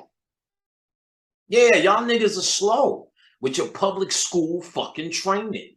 You're trying to reason, rationalize, make it logical. They're not using logic. They're using mind control, ritual, repetition, symbols, and trauma. Fear tactics to get the crowd under control, to make their will be done, i.e. magic, silly bitch. Republicans are magicians, nigga. This is most high witchcraft, you sons of bitches. Oh, Sarah Palin, she's so stupid. That bitch was a wicked witch. A wicked witch. Spinning whatever fucking reality they want to and making people accept it as such. Nigga, that is witchcraft, nigga. Witchcraft. Bro, y'all playing the wrong motherfucking games around here, boy. Y'all not even on the fucking same page as these motherfuckers. Y'all too busy trying to rationalize, thinking fucking with your dumb ass, Tavis Smiley ass, Cornell West ass, Michael Eric Dyson ass, motherfucking fantasy of brilliance, educated in their system as if this somehow threatens them. Ass niggas. You need to knock it off. You have to rebuild your whole entire system of intake and output. It's not even the same place where this comes in. And that's the key, how to absorb this to become it instead of trying to reflect it in your ego and in your intelligence and in the way you reason with day-to-day shit and become it and become the power instead of keep talking about what the power is. Well, in Egypt, they did this, and Osiris really means this, and Horus means this, 5/7, and in the 4, 1/4, 1/2, 1/8, 1/16, 132 is the motherfucking binary code for the eighth and the Agdad that's reflected on itself that times, and you go in this shut the fuck up, nigga. Talking about it ain't about it. And to be about it, you got to do it. Here's where the experience is. It's in the heart. You know what I'm saying? It's reflective. This is where you know. You just know. You know how to deal with a nigga. Oh, this nigga ain't bullshit. This nigga's real. You know what I'm saying? Your heart can get you in trouble too. You know what I'm saying? With a nigga who knows how to mimic that of which the heart, when you sincerely come from the heart. That's how you've been manipulated here. You genuinely think if you work hard in Congress, if you petition, fight, vote, the things they told you, eat all your fucking wheat germ until they told you it was gluten-free, until you had gluten in it. Wheat germ is gluten, nigga. Wheat germ is gluten, nigga. Wheat germ is gluten. But then they sprinkle that shit on your fucking cereal. Anything. He just keeps, oh, we didn't know. They don't give a fuck, nigga. They don't know. You are the knower, and that knowing's from here. But you're walking around like you don't know. You're using a part of the don't know. Well, maybe so. I think so. Feels like it. Looks right. Sounds right. Everything I read says so. Well, I think that. Well, if we kind of debate it out, well, I was talking to him the other day. Fuck that. When a woman pulls down her pants down, you don't have to do none of that. Oh, I just kind of know what to do. My dick knows what to do, apparently. If I'm sitting there, you go, ah, mon ami, es amor. I love you. Ah, ça va. Maybe something gonna get wet. I talk that fly Frenchish shit. Smell French. Look French, don't I? Ah, oui, ça m'a ça. Ich habe quoi, ça m'a quoi. Oh, the Casbah. Oh, the sun is in the sky, the moon, the stars are nice. Take out your titty. Take it out. Oh, Pierre Panic. You are so smooth. I know, bitch. I know. Bitch, I know. Ça so mad. Pussy may get wet. Titties may rise. The body knows what to do because it's a knowing in it, an intelligence that's beyond what you've been calling your brain. And what you've been calling your brain and your reason is your ego. And it will take any characteristic you want it to. You want to be intellect, that's what your ego will be. You want to be good person, oh, I work for Greenpeace and I only eat, you know, barley, you know, that the earth has given me. I don't pick it off the trees and must fall to the ground. We grind the barley, we make the barley. We got, my clothes are made of barley. No, you're saying that and doing that because you're trying to reflect that and show that. People who are that don't, you never know. You know what I'm saying? You never know. Or most likely you will never know. You know what I'm saying? Because they don't have to champion what they are. It's just natural. If you're trying to portray it, you're always talking it. That means you're trying to reflect it and therefore get somebody else to acknowledge it. You understand what I'm saying?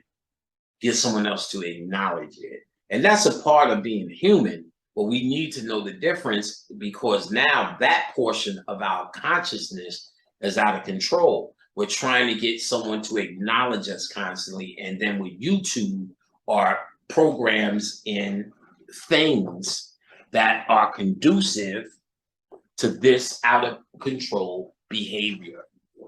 That's why it takes a lot in us to know the difference to maintain our ego, our sanity, our dignity. Let me say that again, our fucking dignity when something like YouTube is injected. And these niggas never really had that much integrity, but the little bit that they did have for this network, I seen that shit just go out the fucking window when it became likes, hits, and then this debate competition, which was nothing more than a template from battle rappers that they're pretending is something educational as debate, but you know, it was an argument and niggas hung around waiting to see somebody punch somebody in the face. And then people got tired of this debate and shit because it never really reached that level. It almost did, but no cigar. You waiting to see which nigga gets knocked out. You know you are. Come on, niggas. You ain't waiting to see who wins the fucking debate. Get the fuck out of here. You're waiting to see who gets embarrassed, who gets called a fucking dick and all the rest of that shit. You know, and I know, and we know, and she know, and he know, and OGG know.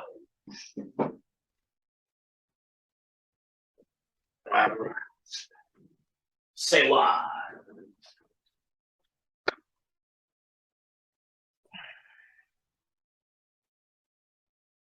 Get some of this on my life. Oh. Whew. Whew. That Florida water, baby. This that pure grade. This that 100 pure grade, baby. That Florida water, y'all don't know. Get you some. Jizzle, jizzle, jizzle. Murray and Landman, Florida. That's actually the name of them, Murray and Landman. If y'all don't know about it, you better ask somebody to clean off your spirits. So, self-deification is the process of centering, at least in the concept of your dealing with deities, centering from the heart. And we're going to get into that. First, one more thing I'm going to bring up first, which I started to talk about, but this going live shit may have reached a big time limit. There's just too much stupidity and distractions about a chat room. I'm here for the studyers. I'm not here for your social fucking fun. I had to do that shit on my own time.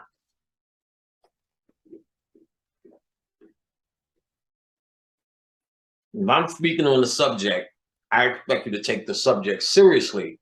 And if it's not a serious subject for you, I expect you to go the fuck away. While others who take it seriously can.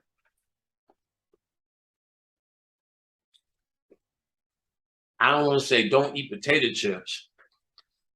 Y'all never ate them, Planet. Who gives a fuck? Good, then continue not eating them. But listen to the point of why. You're all willing to tell me how much you never ate them, like it personally is of interest to me in the chat room. Then even listen to why I'm saying not to eat them. But you know that's made up. Well, that to me is a stupid mentality to have and goes against everything I'm trying to tell you. Learn this, dog. Learn this to benefit you, not to make me feel good about what I'm saying. Because I really feel, I believe, and know what I'm saying for me. I'm sharing sharing this understanding with you for you to get it, not for you to agree with me. I don't eat potato chips anyway. I haven't since 1942. Get the fuck. It's not what I'm telling you for. I'm telling you because something may be worth you taking further study and understanding about this place, yourself, or situation.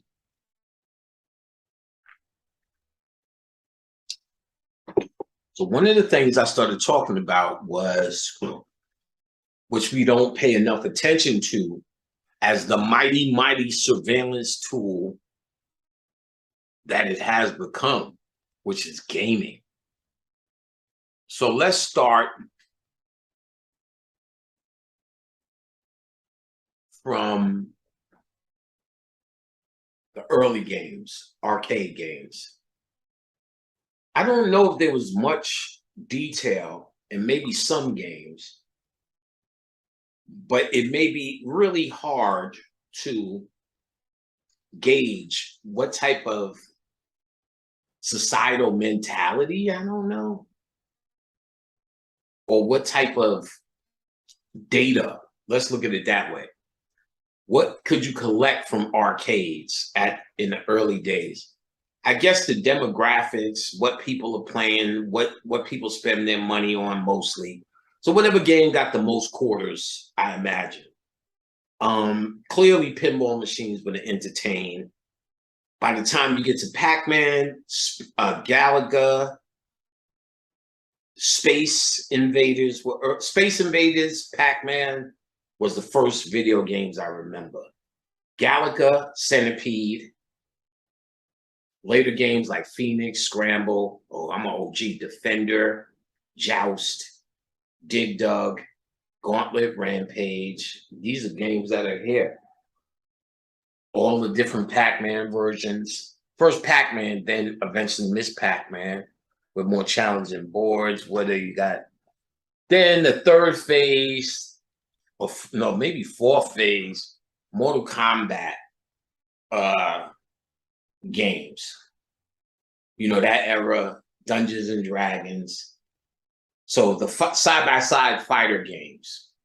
All you could really see was it was developing there, but then what was also developing very early on, starting with Atari, were home games.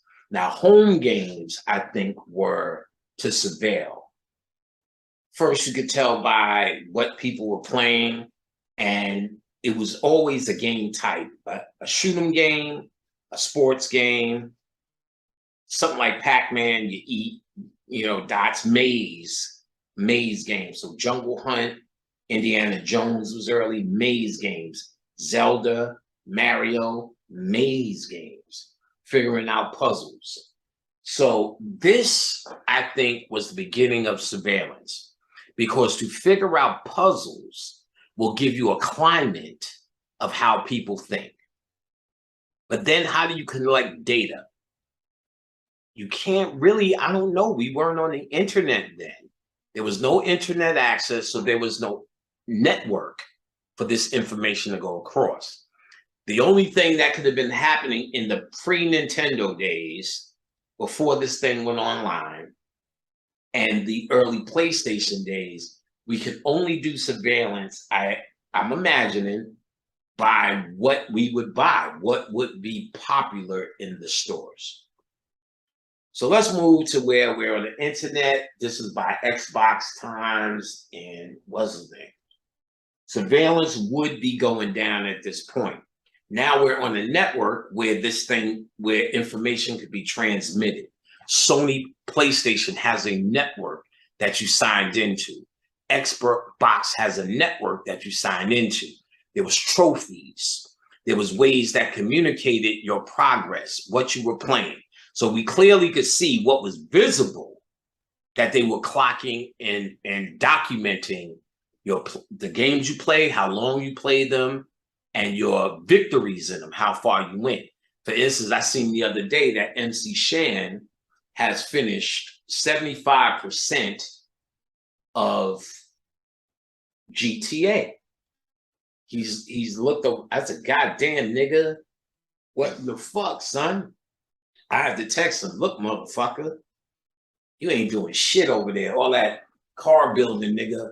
You must have spotted some time to get online and play, boy. And he'll be like, fuck you, Larry. And I probably got a message that says that already. Shan is quite coarse. But you're able to see this. Now, there was also another phenomenon which is even more interesting. It started on Facebook, these games. And the games were all based upon one of the first online games that really hit. And I think there was a physical arcade game of it called Bejeweled. Bejeweled was one of the first I remember. Tetris kind of too, on Game Boy. Same concept, same puzzle concept. But Bejeweled used the 3-color system, which damn near 80% of the games, let me take that back.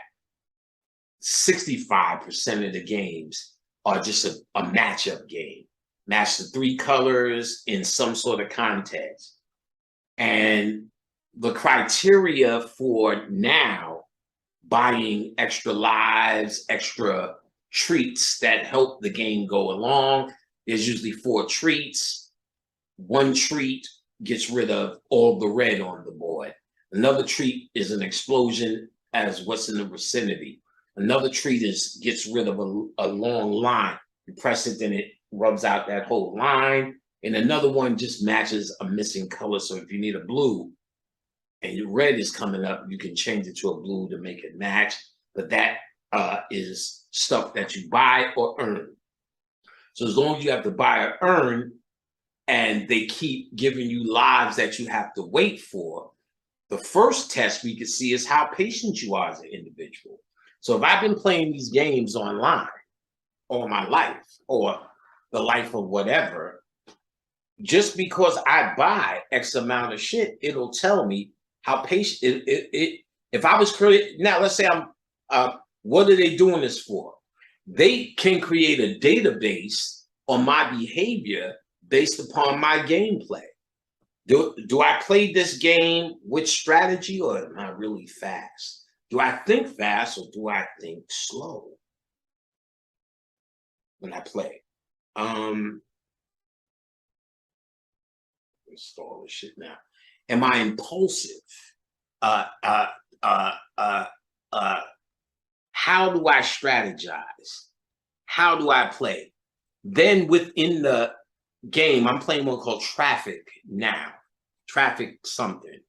And it's cars that you have to move out the way to either clear railroad,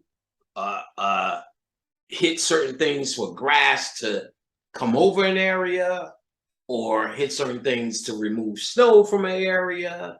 It's the same thing. They just keep switching it off.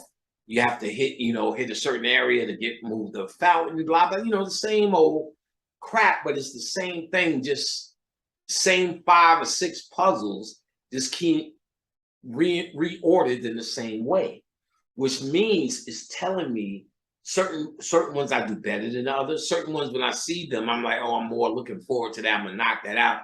Certain ones, that snow one, oh fuck, or that grass one, oh fuck. So maybe they understand that some are harder, and they see how I rise, how I move to the occasion. I always cheat on that one because that symbolizes how I would act in this given scenario. How if I'm advanced in this area, it may characterize how I act in this scenario, coupled with other games. Remind you, you must sign in to Facebook or Google, and we know they both is already proven that they keep a database of your behavior. So what if they're chronicling how you play these games and your game characteristic to create a profile on you?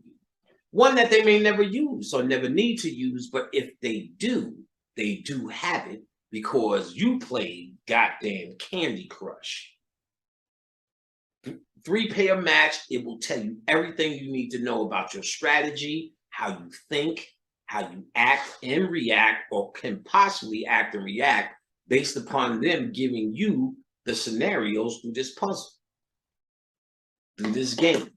Same thing. Not only is it training, how numb would you be if you played a whole lifetime of Grand Theft Auto and Call of Duty?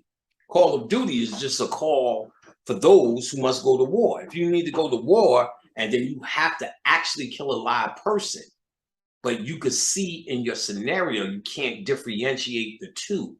If I play Grand Theft Auto, which I don't play well, it's a lot of me just running around doing shit in director's mode, I still get depressed because you're in this fucking world where you're just shooting people constantly in the face. And I started to notice, and I remember last time, oh, that's why I stopped playing that shit. Starts getting me fucking real anxiety. I can't even sleep at night. This shit has a real effect when you're working on that hard shit. And it also tells me there's a certain aspect of you emotionally that cannot tell the difference. So when you see crime and the ability and road rage and all the rest of it, even unrelated to cars, just the ability for people to lose their fucking mind. All you have to do is watch 1 to 2 episodes of ridiculousness, and that'll get you on the page. You got to understand that you've been shooting people in the face ever since you were a child. You know what I'm saying? This game was out before my son knew how to hold a controller. He's 27 now. He's been playing this shit forever. I've been watching him play this shit forever. Call of Duty forever. And it's really about headshots, player. Surveillance. Once that really happens, why you see all of these weaker white men so gun-ho about this shit. So mind control on this side. See, in New York, we wear fatigues. And I don't know anymore, but you know, this was happening 15 years ago. Fatigues were still a part of the game. And I had a shitload of them. And I wore them out here. Niggas, you know, you were wearing for comfort. You know, I would travel in the airport. Motherfuckers kept coming to me, thank you for your service, nigga. After a while, I started going, shit, nigga, you welcome, nigga, because I do a lot for you niggas in the human race, so you're welcome. But just the given, the Conch Blanc, what is it, Conch Blanc? Mind control that's already put into them. If I was like trying to hustle some shit, I'd be sitting in the goddamn first class before you know it. It's me and that motherfucker. I just came and I was in Afghanistan. I got PST, son. Not to make fun of this fucking, you know, shit that's happening, but you could get over because of the mind control here. This shit is a mind control game. So this whole occult shit is to try to get you off of the mind control. You can't get off the mind control sucking my dick. You're a panic out, you eat potato chip. Or anybody's dick. You got to listen to the words I'm telling you. Is about independent understanding of self. So you could only and have to rely on thyself.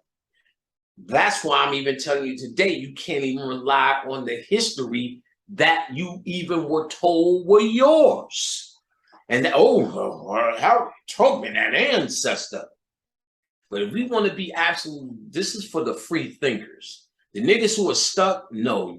Harriet Tubman, she was great. She was wonderful. She did the damn thing. Shoot you in the face, you don't hurry up, nigga. If that's what you need to hear to make yourself feel like you exist and better about your existence, then that's what I just said. But those who are free thinkers, you need to question it. I'm not saying it's right or it's wrong. I'm saying I don't know.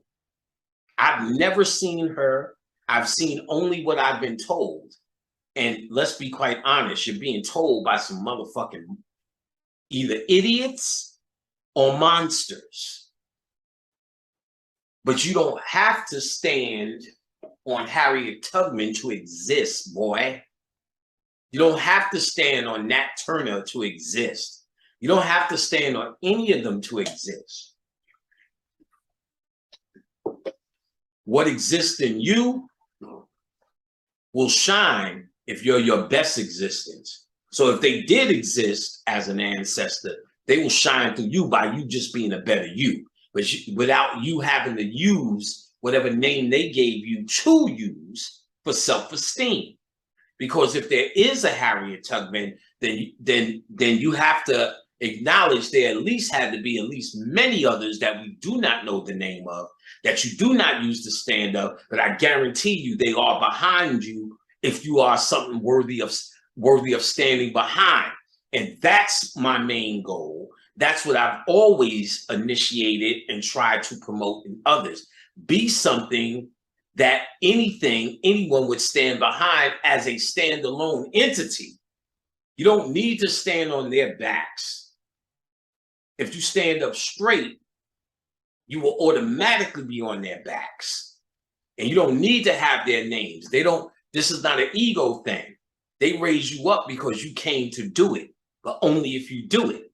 If you keep holding on to what they told you to hold on, you get stuck in the loop of nothingness, even if that person did exist. That person is a part of a work. And if that person is truly a part of the work, their ego has nothing to do with it. It ain't got nothing to do with them. That's what they came to do. So though they should be honored and celebrated, but only if we didn't stand with them. Honor and celebrate those who came and stand right now. Honor and celebrate yourself. Honor and celebrate those in your sphere. I honor and celebrate Khadijah, my sons, my grandkids, those around me that I can extend my arm to as people. And if they do the same and they do the same, we all covered. But you don't have to stand on these names that they give you and make these fucking stories. It's like, it's only 5 stories they keep making. Fucking Martin Luther King. They got a fucking Cicely Tyson did them all. Nat Turner's the new one, but he's the new Malcolm X one. So they make a radical one to seem like we're telling our story. But are we? As much as you love Malcolm X's story, you cannot deny when you walked in that movie theater, you were already sad because you already know how it ended. So is it a story of power or just a reminder of a failure? Let's be real now. How did you feel? I know you want to say Malcolm was this and the ancestor, this and this and that. Well, go ahead and say all of that. None of that's changed. But it does not mean his image, his symbol cannot be used as a weapon against you in this particular time. And if you champion him as this undying martyr, this as good as it gets, this revolutionary that revolution died with him type bullshit that they want you to believe, then you get stuck in his death. To celebrate his life, you need to understand that you're an active portion of it. You're what he was bringing forth. And it's up to you to stand up with your own divine mind. We are now past group mentality. Everyone doesn't have to wear a fucking bow tie. to live up to his genius. Nigga. Nigga. You need to do it. It's not about dissing anybody or anything or any ancestor. It's showing that you have a work to do. You cannot just live under that umbrella. And it's one, we acting like it's ours. But what if that's the trend? What if they giving you what they want us to celebrate? Christmas addicts just didn't stick. But Harriet Tubman did. And then you got to factor in what the Moors say about this reality of history. And it's not what we're saying. It's not what most people are saying. Most people are saying was taught in public school. And then you constantly say how you can wipe your ass with that, though. But that's what you're standing on. The ancestors in the Middle Passage, that was taught in public school. The level of it, millions and millions of niggas. Like, white people have this power. You never even thought about that. That's the end psychological result. The mere fact that white people, they just got motherfucking maps, but they can sail the seas with such mastery to bring millions, millions, and millions, and millions of niggas to where 34,000 or 100, whatever number it is, 134,000 million niggas died just transporting them. Then how many niggas made it? Because you're always this minority here. How if all these niggas, they would transport millions and millions of niggas, and millions of niggas died during transport, that means they must have got the bulk of niggas here or a fraction of niggas here. And if they got millions and millions, if they lost millions and millions and gazillions of niggas, that means millions and millions of niggas here. So, but there's millions more white people here. So when the fuck was they coming over? What boats did they come over on? Because we were supposed to be packed like sardines. So they was just doing all these boat rides from Europe till they got more of them niggas here. Lost 100 million of our niggas. But we still ain't got enough niggas here to beat them, the white people. Are y'all buying this shit still? Are y'all buying this shit still? Oh, but their ancestors and they suffered. You don't know that shit. That's what you've been told. Well, Dr. Clark said this, Dr. Ben said that. I'm sorry. They come from a time too. And they're the best we have.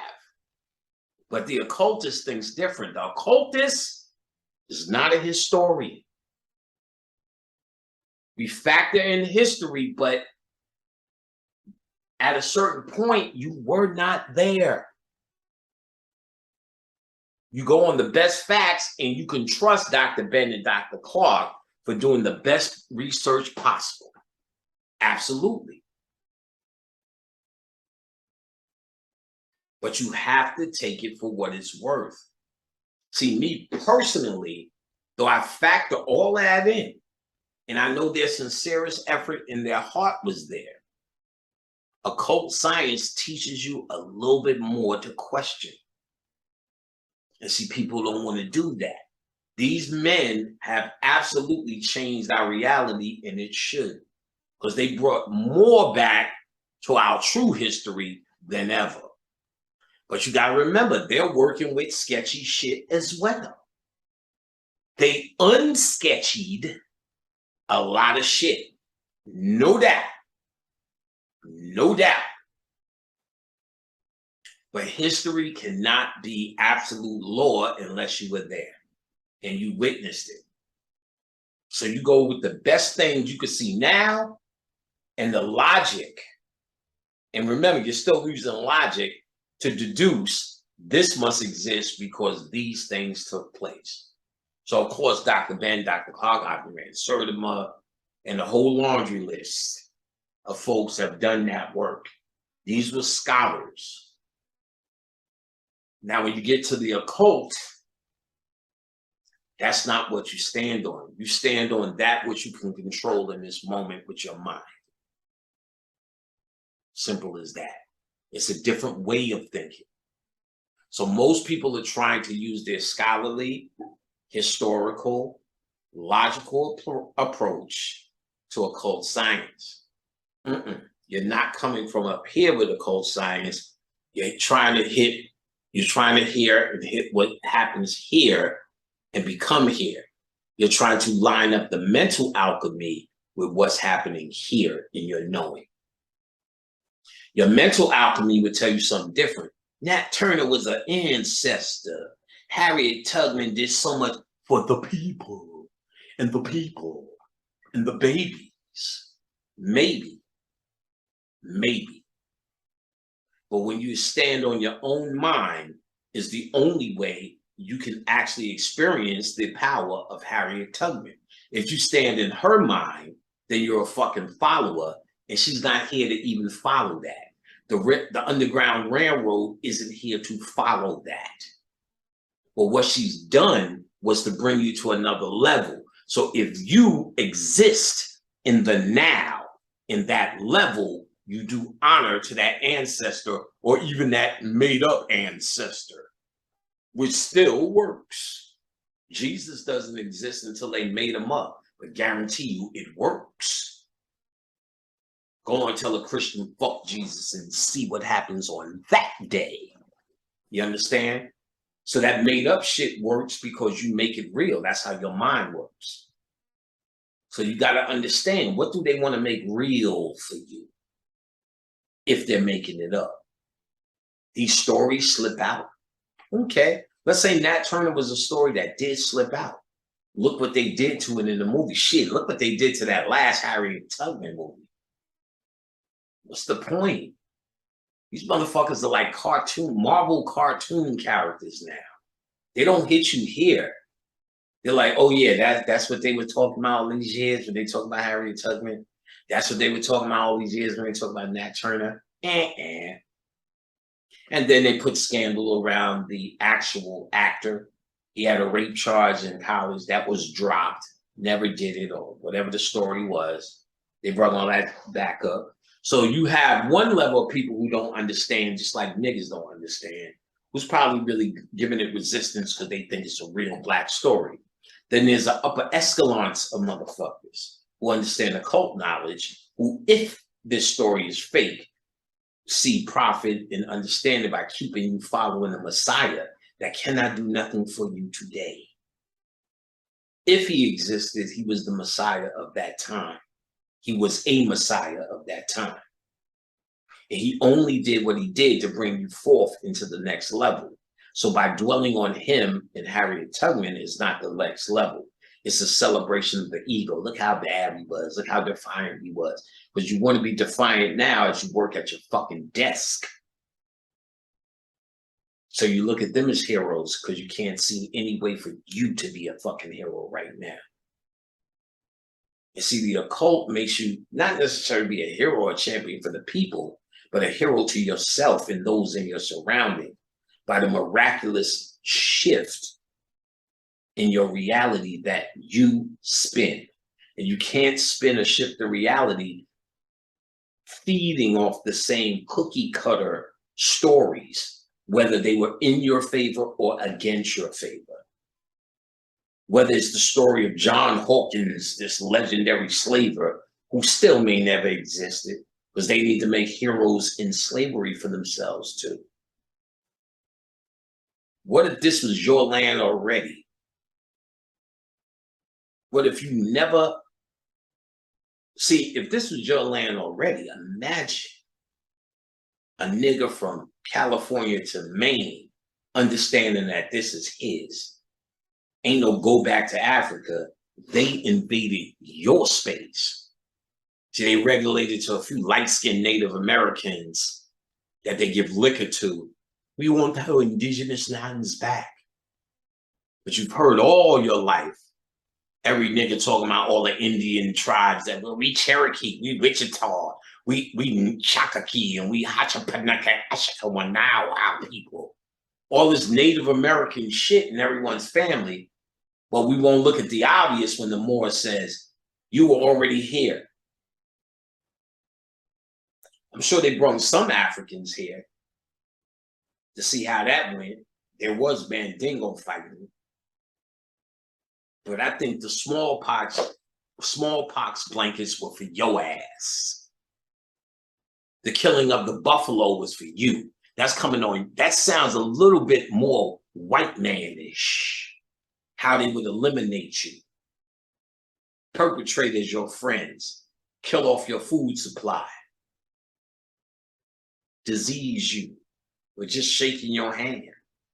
They are a walking pandemic.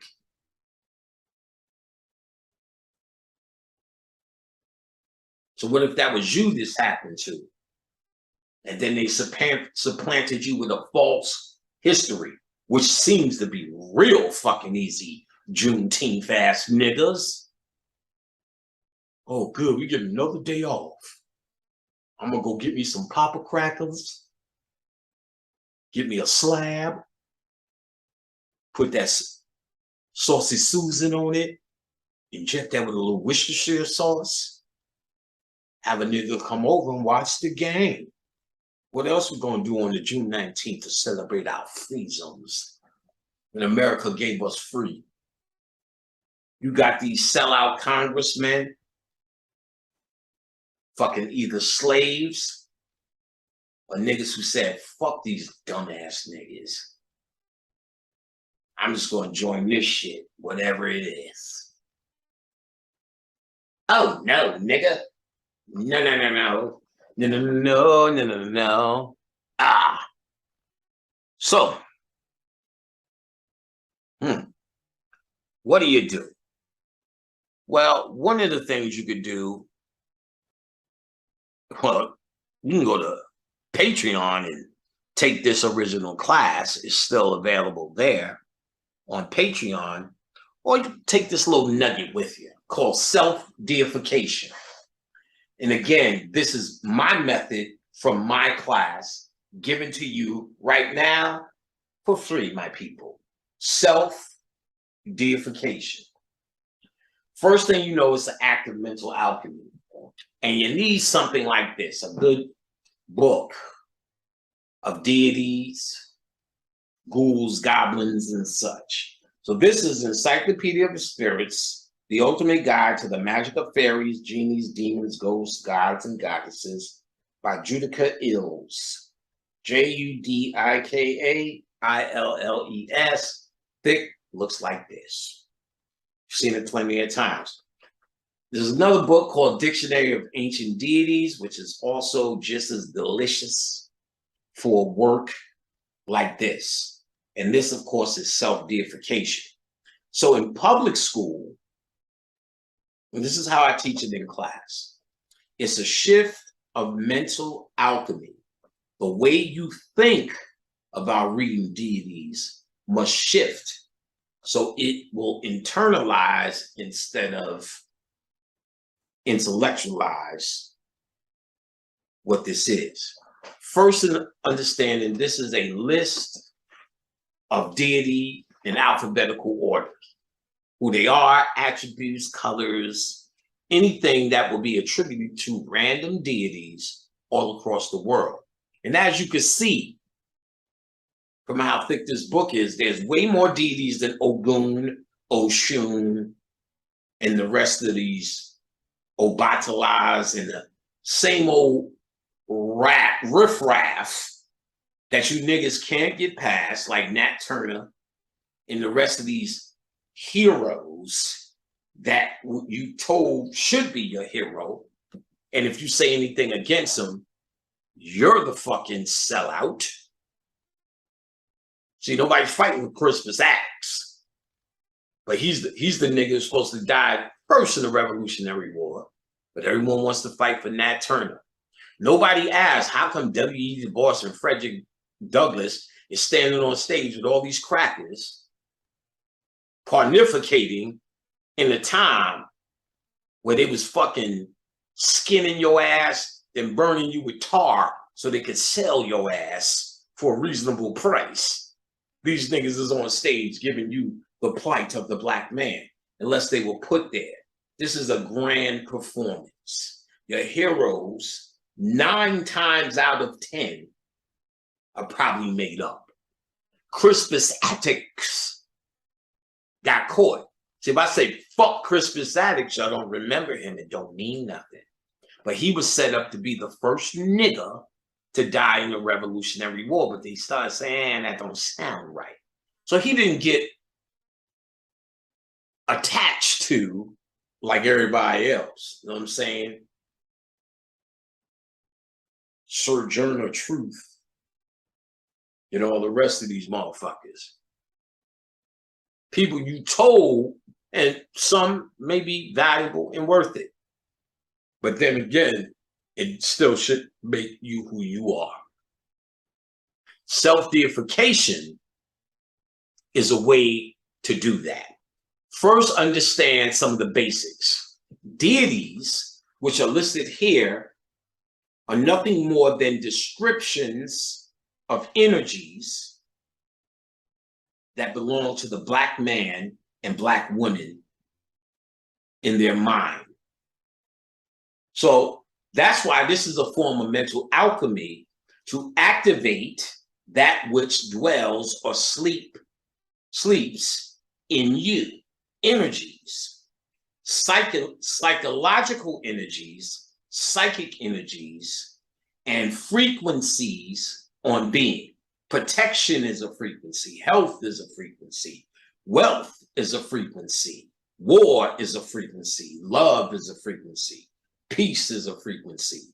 These deities give name, description, symbology to those energies. So to self-deify is to actually activate the energy that dwells within you, to become it, instead of just to know what Osiris means. One of the questions I used to ask during the self-deification portion of class was, someone please explain to me Isis. She's the mother of Haru, great mother goddess, the earthly rendition of the black woman, the earthly rendition of Hathor, wife of Osiris, mother of nature. All of these generalized book learnings. No one says the one thing that says they understand it here. Who is Aset? Oh, my mom. Who's Aset? My daughter. Who's Aset? I'm Aset, motherfucker. That means they internalize and understand that energy and see how it is them.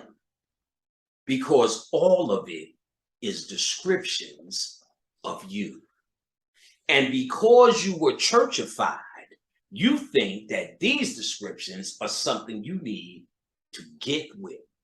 Something you need to do or honor or act a certain way for something in the sky to bestow a gift of their bounty on you. Oh, stupid, stupid person. This is not how it works at all.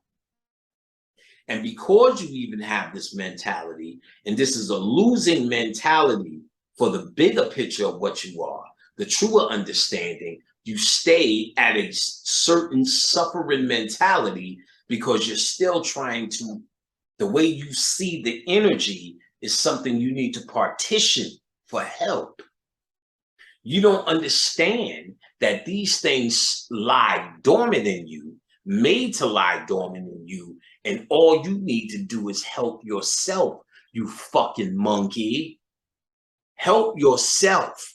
That's what I've been telling you. Harriet Tubman can't help you until you help yourself.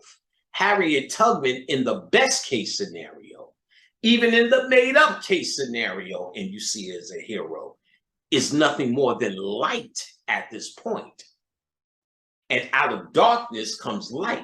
You must drag yourself out of your dark, ignorant human state and walk into the light before you can access the light of Harriet Tubman, Nat Turner, Dr. Clark, Dr. Ben, Dr. Feelgood, whoever the fuck it is you trying to contact, you must do it with light. And this is a part of self-transformation, mental alchemy. And one of the best ways to do it is through self-deification, a panic copyright of how to do it. It's a shift in mental alchemy. What I noticed, or what occurred to me, I should say, was a childhood scenario. I had to be about 5.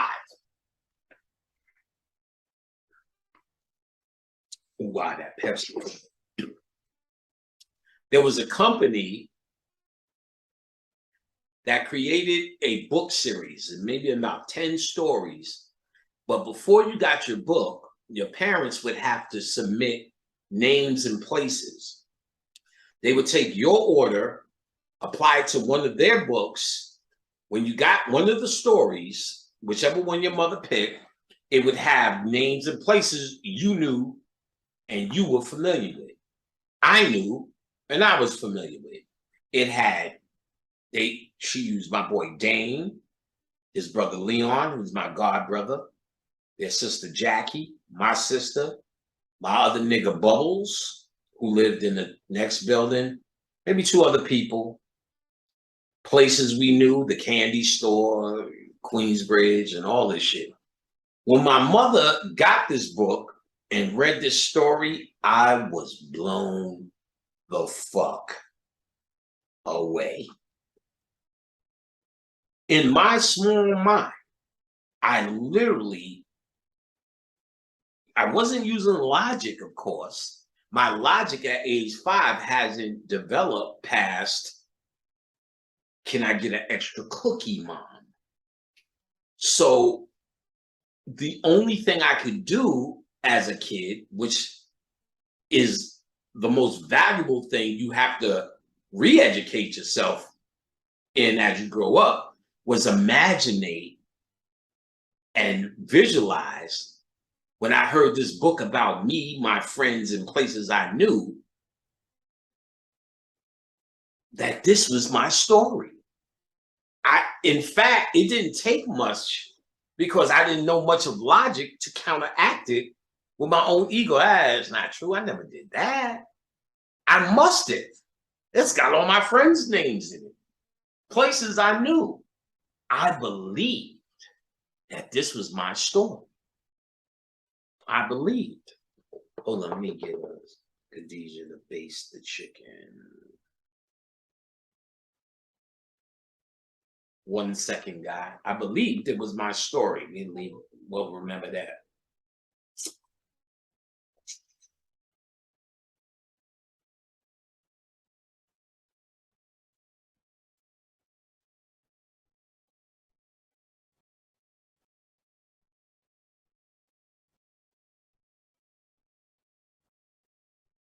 She must be using the bathroom or something. Oh, might be here sleeping. All right, so I believed it was my story. So I wanted to hear it every night. I seen a whole different me.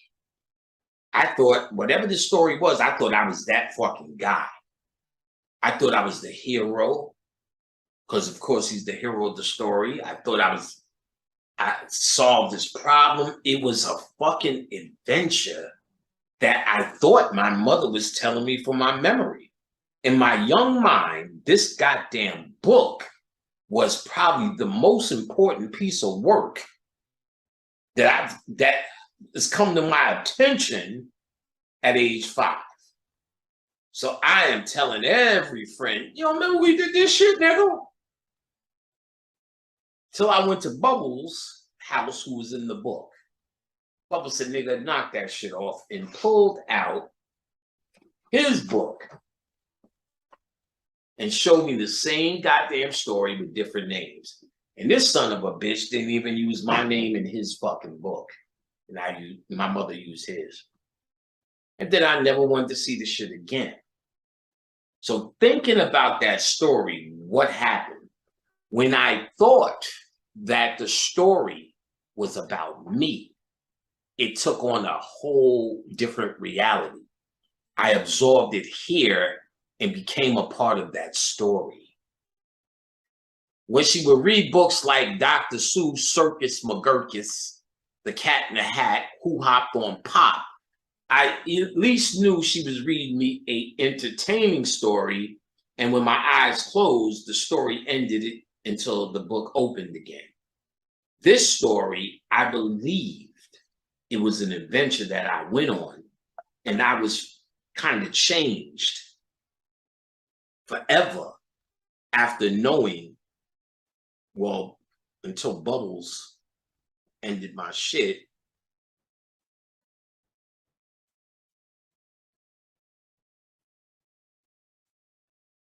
Until Bubbles ended my shit, I kind of felt I would go to school with this book in my hand.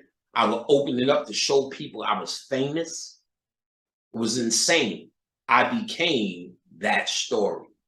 I never forgot that. And it became the principle for the mentality you need to understand the mental shift, the mental alchemy that shifts it from here to here when you self-deify. You need to understand that this is your story. The problem is, like church, public school, you're reading this outside of yourself, that you're learning about a deity. What you need to understand is that you're reacquainting yourself with the nature of your true powers. And what you'll find as you go around the world, you won't have to read this cover to cover. To self-deify, you open up to a random page, grab a deity, understand wholeheartedly that you're activating your energy. You're not learning about it. You don't need to repeat it. You don't need to remember the name. You just need to be in the moment. In the moment as you read it, that you're reading about your power. And just to read it and understand what it is about you activates it in the subconscious. Your subconscious mind forgets nothing. It sees everything. It orders and gives it to your memory in order of what you deem is important. But it doesn't mean what happened in the background doesn't exist. So you may have gotten bit by a dog or attacked by a dog when you were 5. You may be deathly afraid of dogs and not even remember your attack. So that means this thing that you absolutely forgot, absolutely out of your memory as trauma. How many times have you realized, oh shit, that was fucked up and that happened, but you didn't necessarily remember it because that's how the subconscious mind works to protect you. Actually, the ego works to protect you. It's cognitive dissonance. It is willing to tell you a story to make things comfortable, to find homeostasis, balance in your own head. So whatever event comes down the pipe, you're willing to tell yourself whatever it is you need to tell yourself for the shit to be real or the shit to be comfortable. Let me say that. Let me try it one more time. You're willing to tell yourself whatever it is to make yourself comfortable. Let's leave it right there for a second.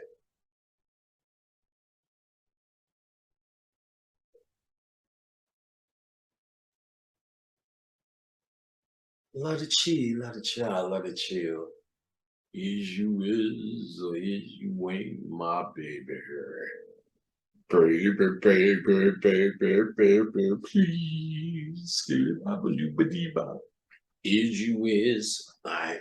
Well, I guess we're gonna have to get it done quicker so I can go baste the chicken. I don't know what she doing, but it don't look healthy. All right, so where we at? So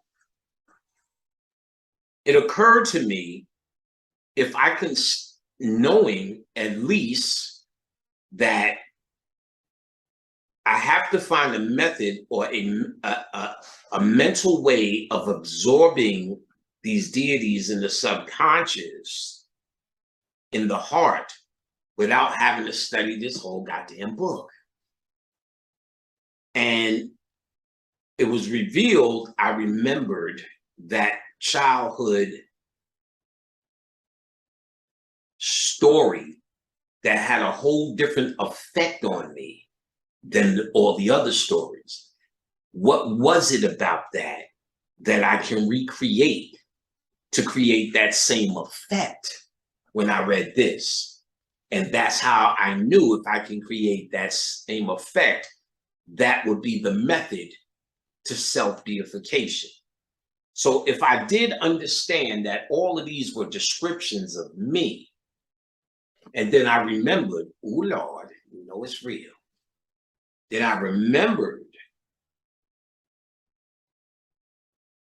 when I thought that this story was about me, it took on a whole third dimensional reality for me. It took on feeling for me. I just was convinced it was me.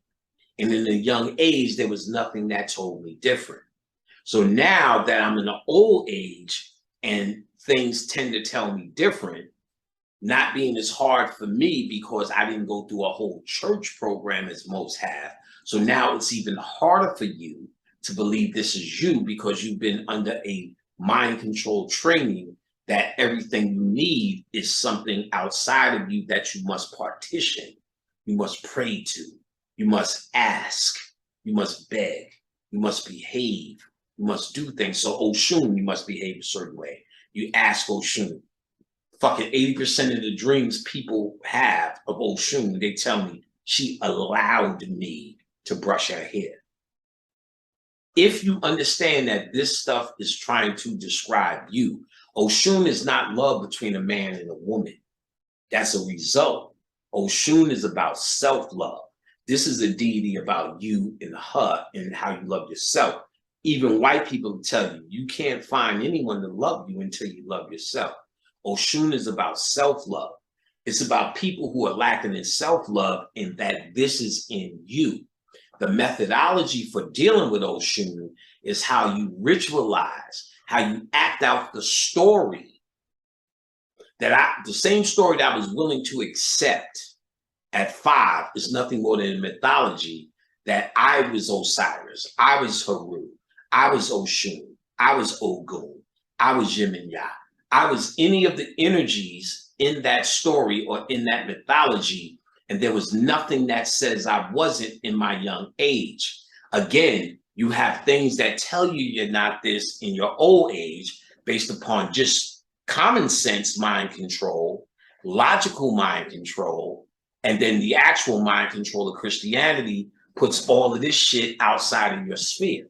You understand? So this right here is a shift in the mentality of why it's a good book to go with, of how you should start thinking as, which is absolute fact, that these things are you.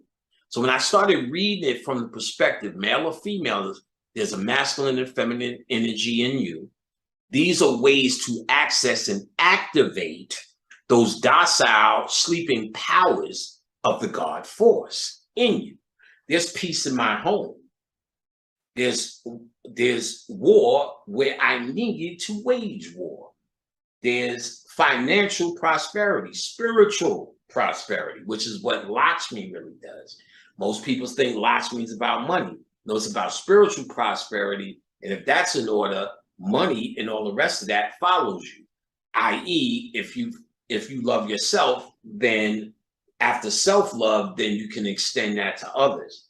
I.e., Oshun, there's a bigger picture than your egotistical needs in this. That's why with your egotistical needs, you're begging them for all the shit that's missing. If you activate it in you, you're complete.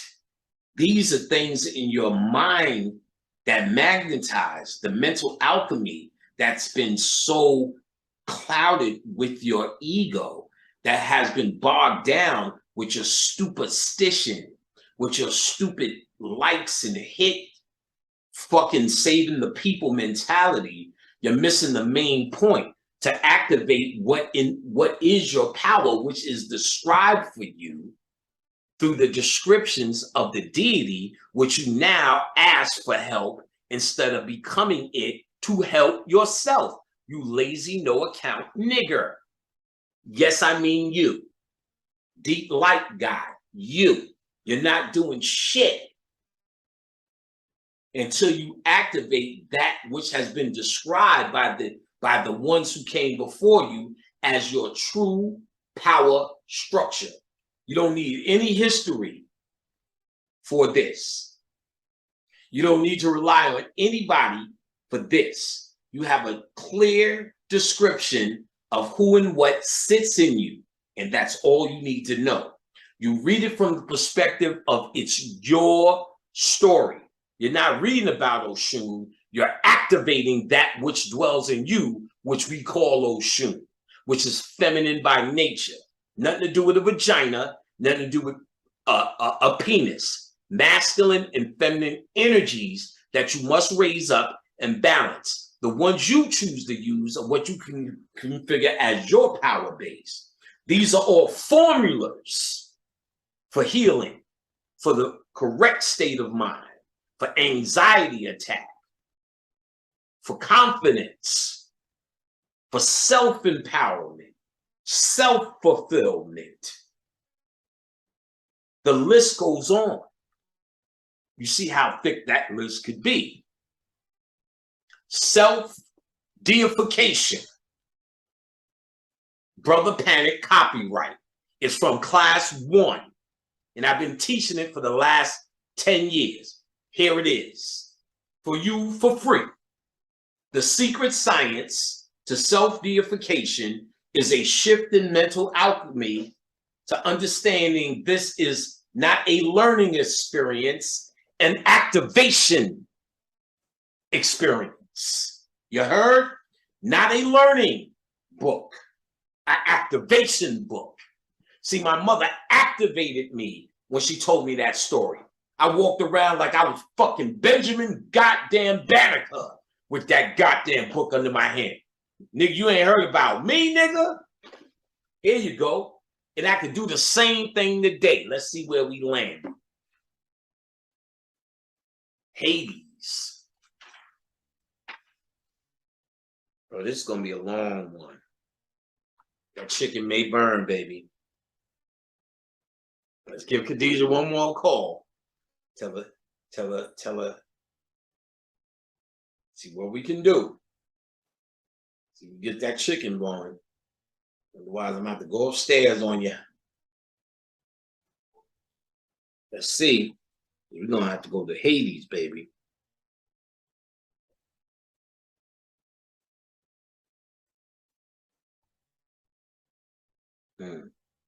Guardians of the sky. There's a deity. There's a deity or deities from Persia, also known as the royal stars, called guardians of the sky. Interesting. And they're connected with Gabriel. They also show you, oh, Marie Leonza. I was thinking about her the other fucking day. I could not remember that name. That's fucking interesting. Marie Leonza.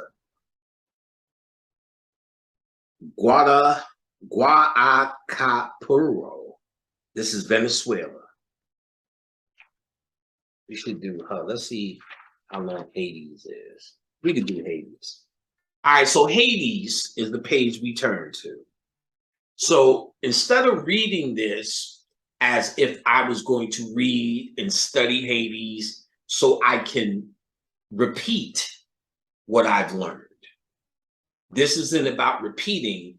This is about what? Internalizing it. That's what self-deification is.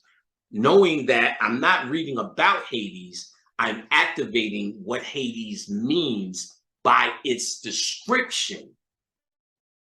They use the description as if it's a personality, so you can have a way to access the energy from a human perspective, from a ritualistic perspective, from a physical nature, ways to access it through color, attributes, iconography, symbols, days, animals, manifestations, and so on and such, and also correspondences and what's his whole it'll come to me, you know, his girl or her man. All right, let's just deal with it. He's called the wealthy one, the hospitable one, the receiver of many guests. That's you. You know what I'm saying? So I am the hospitable one. I am the wealthy one. I am the receiver of many guests because there's many spirits or many guests here. I am the hospitable one because I open my house up to the ancestral energy, to the spiritual presence of myself. These deities, as we treat them like personalities, they all are also consciousnesses. Your powers are different forms of consciousness that does exist. So are your negative attributes: depression, bad luck, diabetes, high blood pressure. Those are deities as well. And if I say that's you, you wouldn't have any problem understanding that's what you are, because half you niggas are dying from it. But see, you know it's not you. That's why you work towards all your goddamn CMOS. But it is you, though, because it's in you. And that's why you're using CMOS to fight these lower nature energies. But you have a problem dealing with higher nature energies as well. You don't know how to internalize it, but you internalize the negative because that's what you think of yourself. That's what you feel here. Come on, nigga. So I automatically see I'm the wealthy one. I see how I fit into it. I'm the wealthy one because there's an abundance of spirits here, and that's my true riches. You doubt it? Try it. The honorable one, the hospitable one, they're here. The receiver of many guests, they're here. That's me. And it's you if you choose to. Also known as Adonis or Pluto. Hades is the Greek lord of death. Hades is not his name. It refers to an extensive realm of death that he rules. This is an underworld deity. This is the subconscious mind. Death only in comparison to what you're calling life as a humanity, as a human, which is also known as Hades. His true name is secret. It is considered safer not to even utter or think it. He who has no name. Maybe his name is Lord Voldemort. And what they're really saying when they say that is too old to be named. It is too complex, your subconscious, and your subconscious form of thinking, which is the underworld, to even have a name. You get what I'm saying? So it's described in general a lot. Hades, you get what I'm saying, is a generalization or a description of something you don't want to name because you limit it by naming it. If I name it a napkin, a napkin, even though I'm writing on it, if I choose to use it as a napkin, I cannot write on it. It can only be used for this. So naming it gives it a limit. But without naming this, I can write on this. I can make it wallpaper if I fucking want. Spitballs, whatever the fuck I choose, because I don't give it a name. So when they generalize, they'll give it more of a description than a name. They're talking about something greater in you that earth does not do the justice. So the true name will be secret. It's considered safer not to even utter or think it, or at least to respond to the call. Hades is the original. He who must not be named. So that they're talking about your primal version of your subconscious before your human mind is able to differentiate and call it even a subconscious.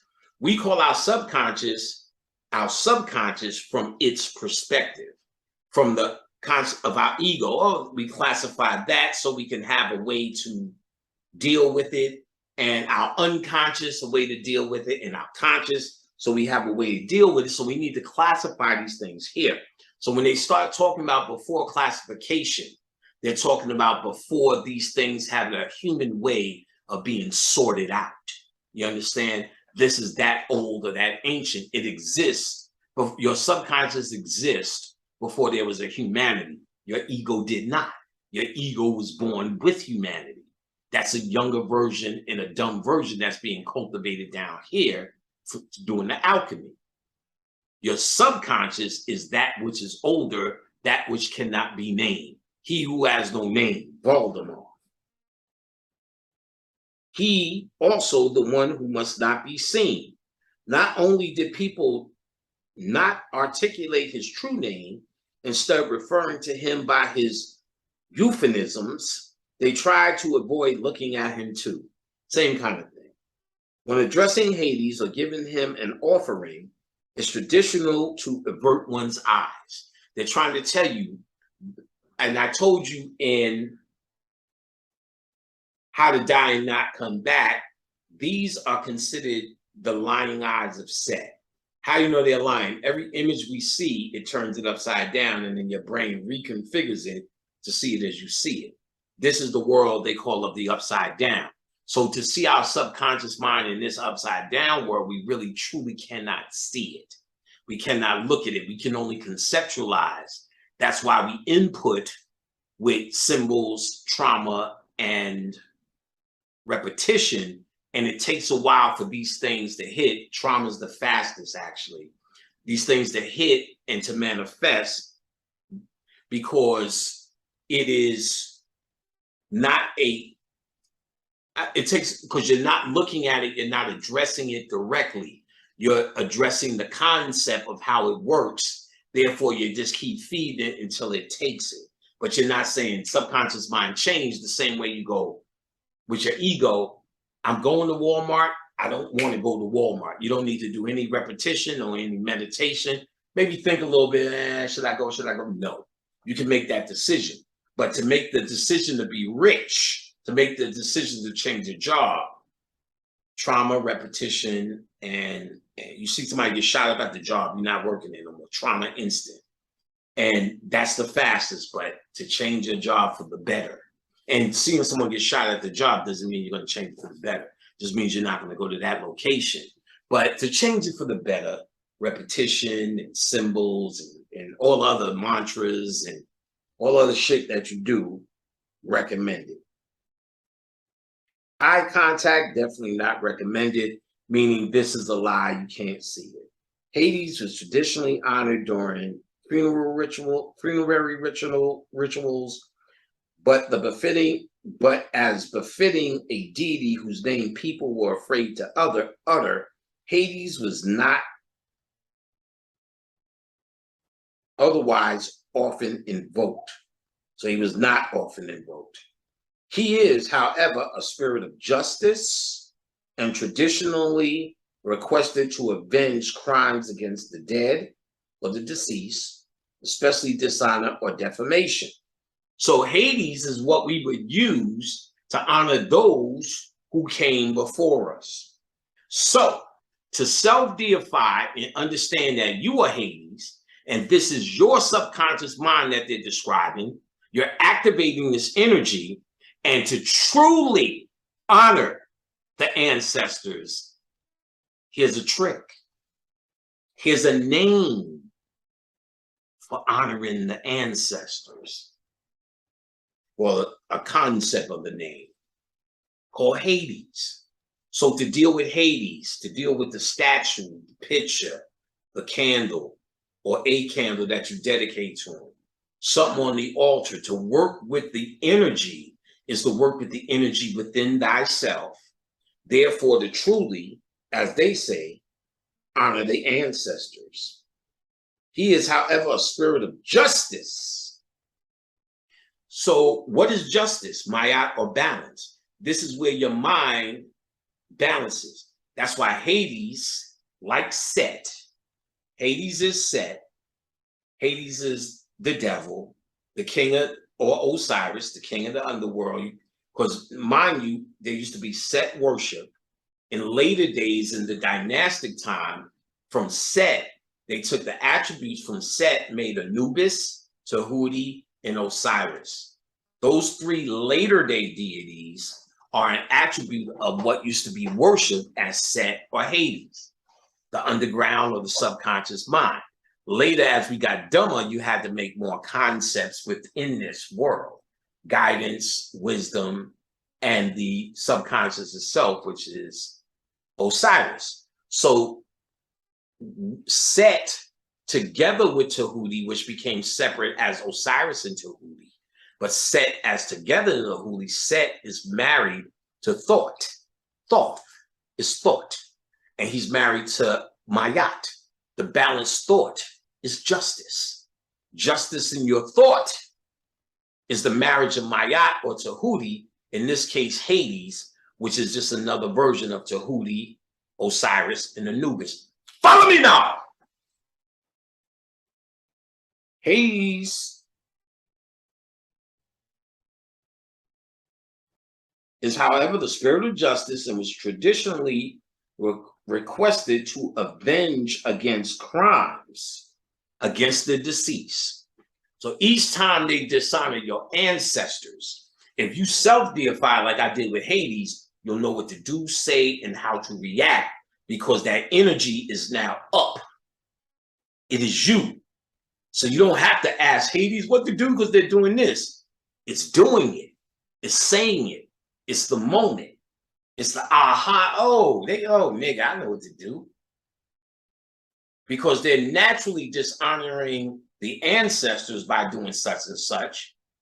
So let's even say they're dishonoring a real Harriet Tubman or a real Nat Turner by them fucked up movies they're doing. Hades is what you self-deify, become, and have the answers for while they're doing it. Not, oh shit, they're doing it, let me react and start doing shit to Hades. That's a prayer. That's a church head, nigga. That's a stuck-ass, religified ass nigga. No. No. No. No. Become it, and the action is automatic. See, if I become Mike Tyson, you take a slug at me, I know what to do. It's not like you punch me in the face, then I go, I invoke the power of Mike Tyson, please come. What do you need, potato chips, dips, and a little sip of this Pepsi? Does that work? Yes. But we talking about real pimping ass shamanism right now. Self-deification. Self-initiation. Self-transformation. You don't have to rely on history, whether it's false or true. You don't have to rely on a Babalawo, whether he's false or true. You don't have to rely on a Brother Bobby Hemmett. You don't have to rely on a nigga named Brother Panic or any fucking body. Whatever network you need to tune in to find your self-esteem at, you don't need it. Should you indulge in it? Have fun, nigga. I love it. Should love it. But your work, if you ask a nigga like me, I like to fuck around, nigga. No. No. No church. I don't like to fuck around, boy.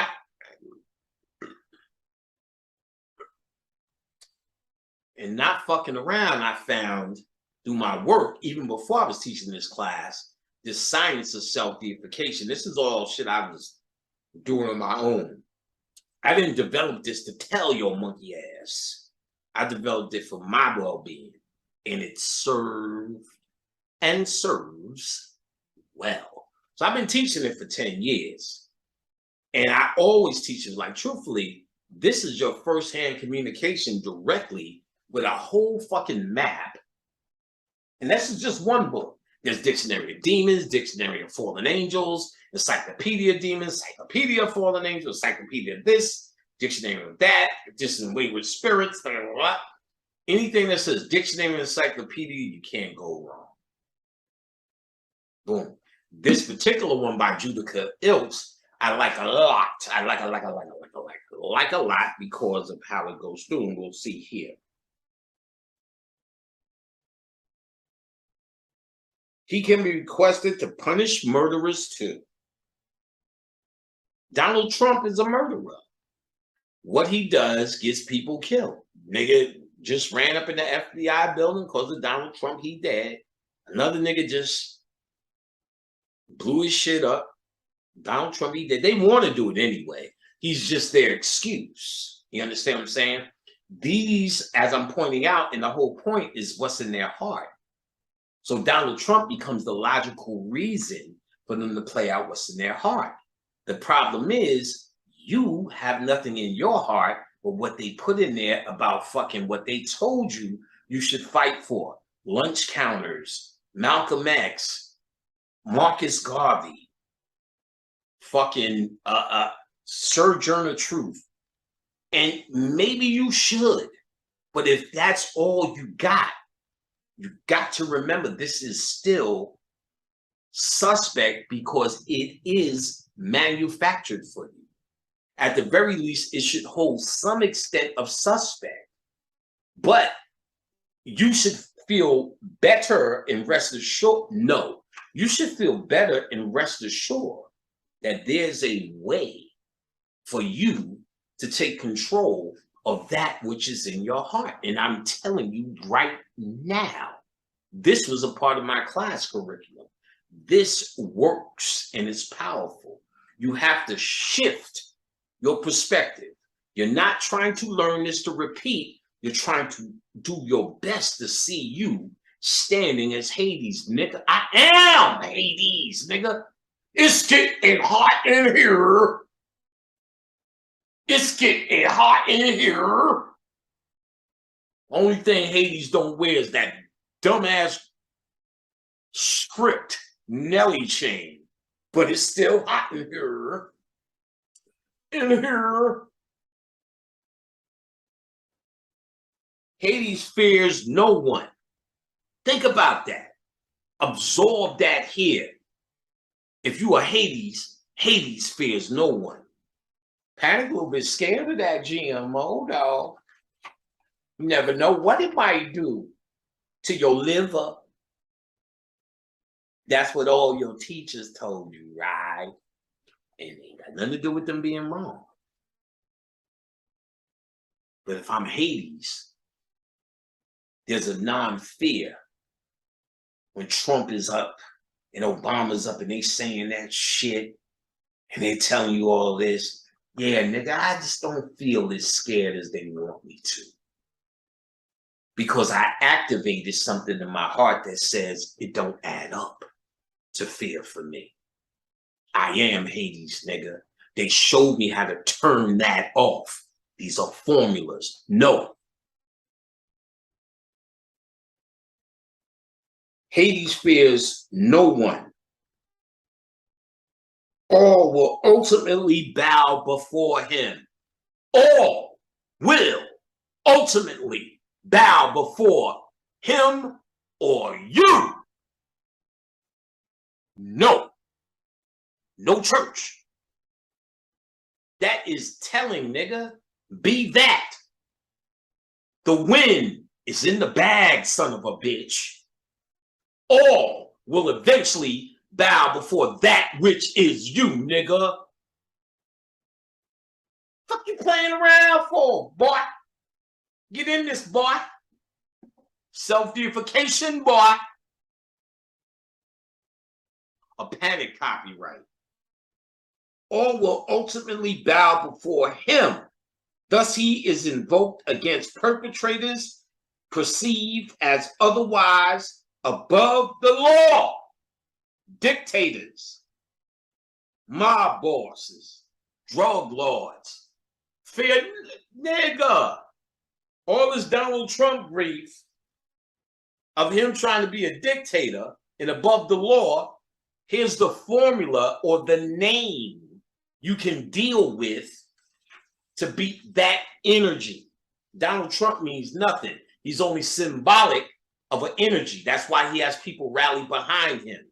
Y'all can end all of this by becoming Hades and flexing that energy, the more of us that self-deify and understand that energy and understand the purpose, the more it perpetuates throughout the planet's vibration. Therefore, without lifting a fucking finger, you son of a bitch, moronic ass, slowpoke ass, no niggas, if you just did this simple ass work, shifted the mental alchemy, you will shift the mentality on the planet. I should beat the shit out you with this fucking book, you stupid man and stupid YouTuber. Get this shit, you funky fucks.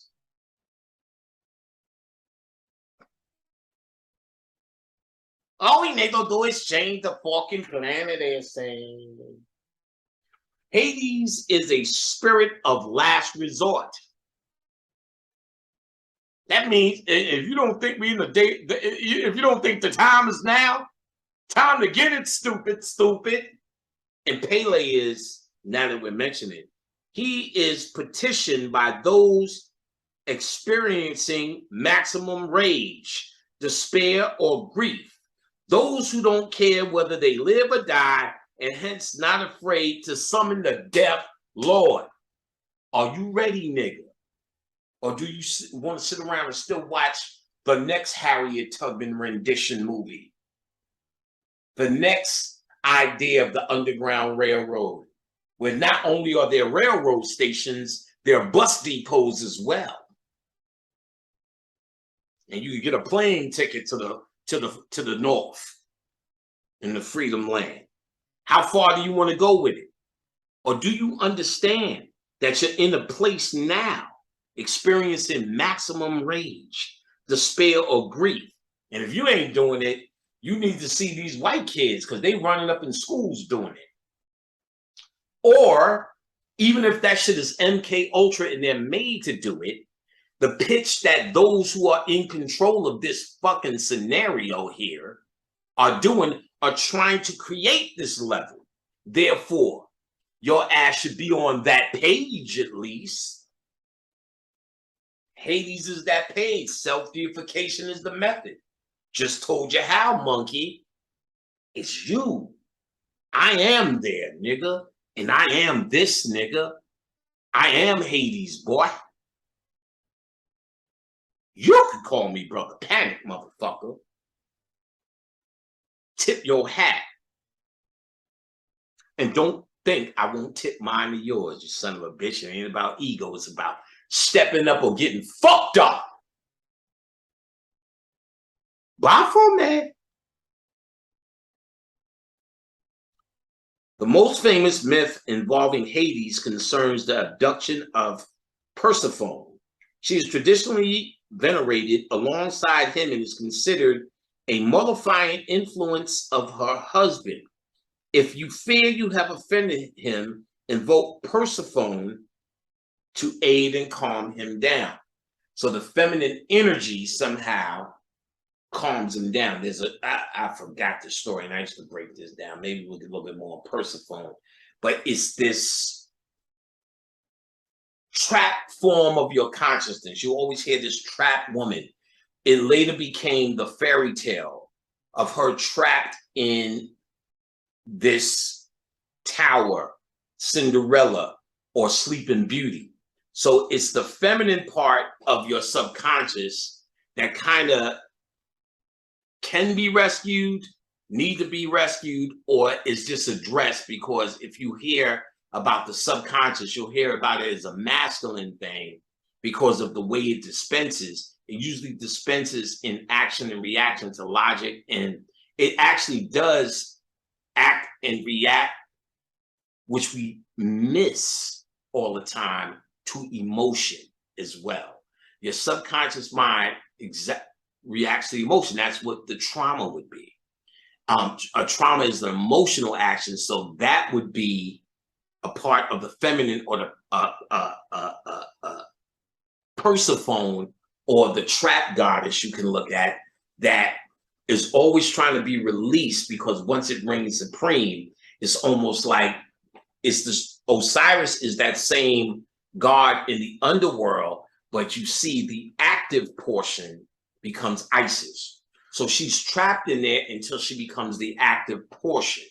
So you got to read her mythology. When she gets out, she goes back, but the stories always change, but there's kind of similarities in this trapped goddess that either gets out or you have to free or is a part of freeing it, and or the hero's quest to beat Hades is actually to get into defeat the problem of your subconscious mind, the very problem that we're talking about now.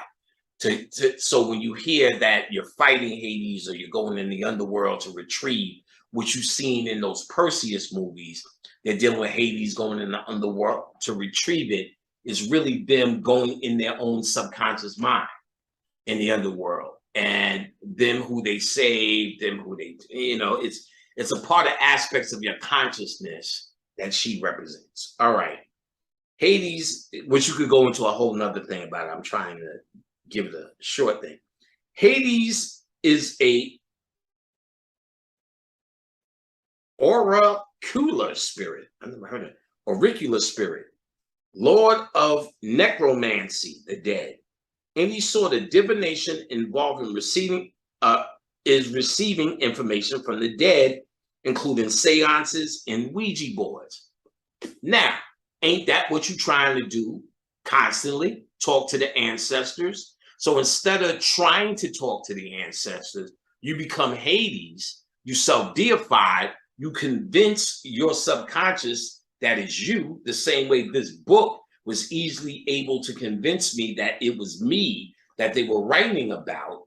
You become it, therefore you become a direct conduit talking to the dead, instead of having to partition an energy that's sleeping in you to wake it up to talk to the dead. That energy is actively a part of you, as everywhere you walk. Someone offends you, there's an ass whipping without you even being aware of, like, ooh, what happened to that nigga? Must have had a bad intention. None of this happens where you have to think about it. That's the beauty of it. You put it in the subconscious, you give it with the intention. This is me. I am Hades. That's the hardest part. I am Hades, nigga. Tell me I'm not. I'm Hades, nigga. I'm Hades. I am that I am, Sam I am, green eggs and Hades. I am Hades, nigga. Hades, nigga. Hades, nigga. And I hate you niggas, because I'm Hades. Make yourself believe it. In his attributes, which slide dormant in you, become alive without you even knowing it. Let someone offend you. Let you want to talk to the dead. You all of a sudden, I speak to ancestors anytime. Why? Because I self-deify, player. I don't ask them for help. I am them. And so are you, you funky monkey. No. No. No. So are you. No.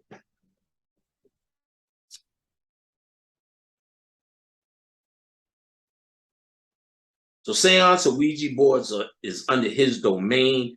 Hades, together with Persephone, may be perpetuated, prohibited.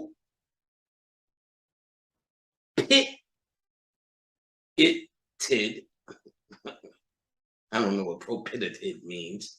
When seeking consultations or visitations with the dead.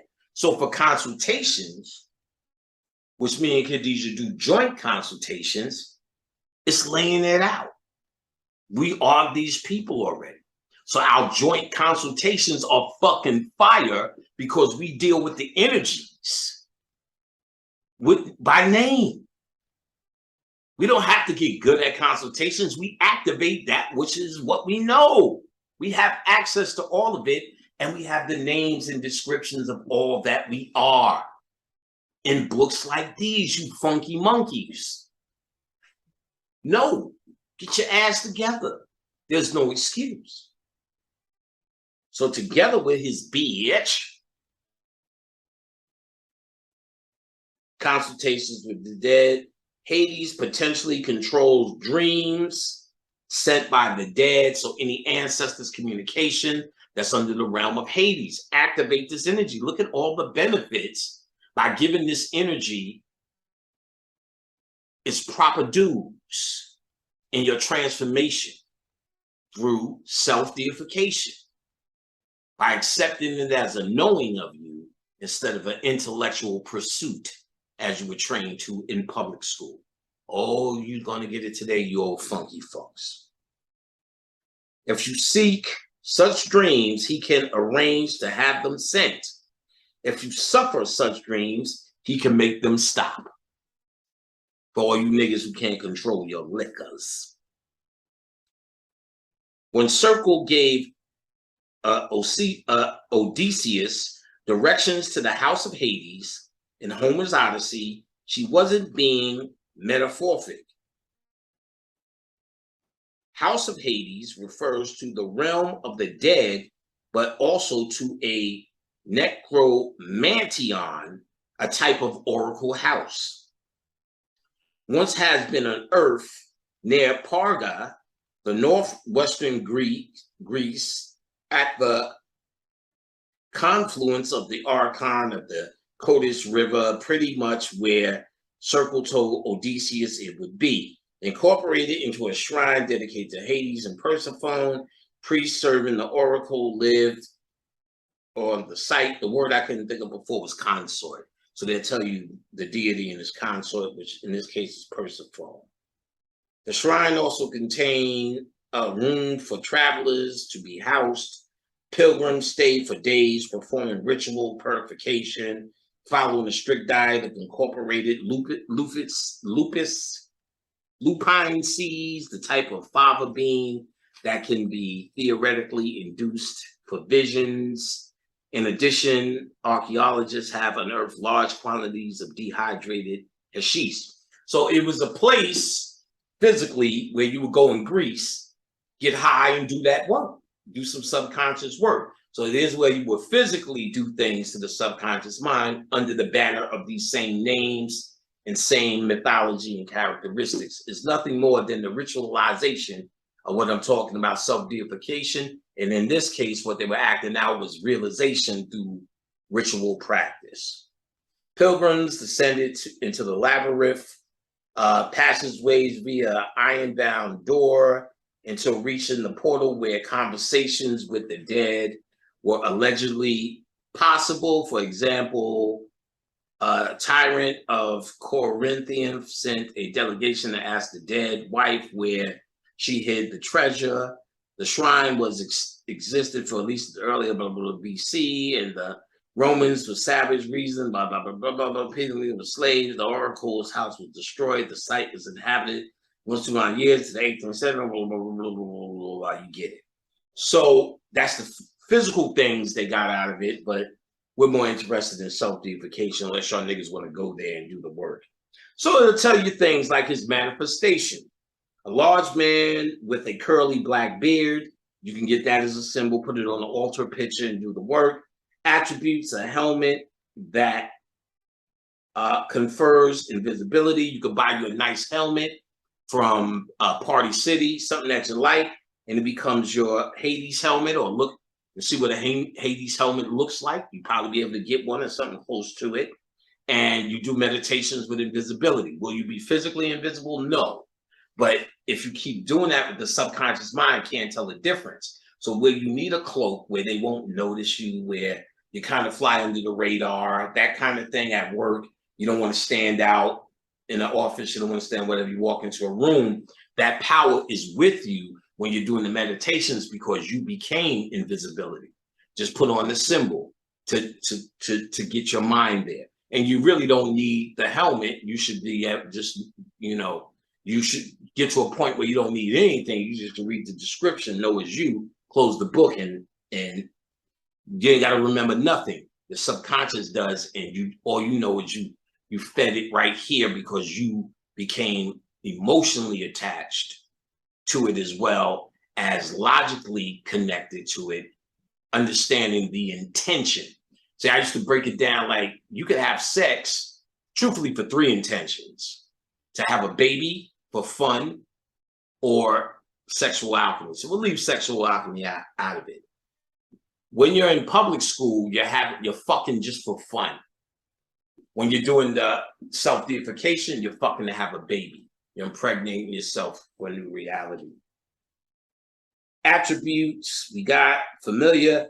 Hades is usually depicted together with Cerberus, the three-headed guard dog, which is Anubis. So Hades, like Osiris, hangs with Anubis. You know what I'm saying?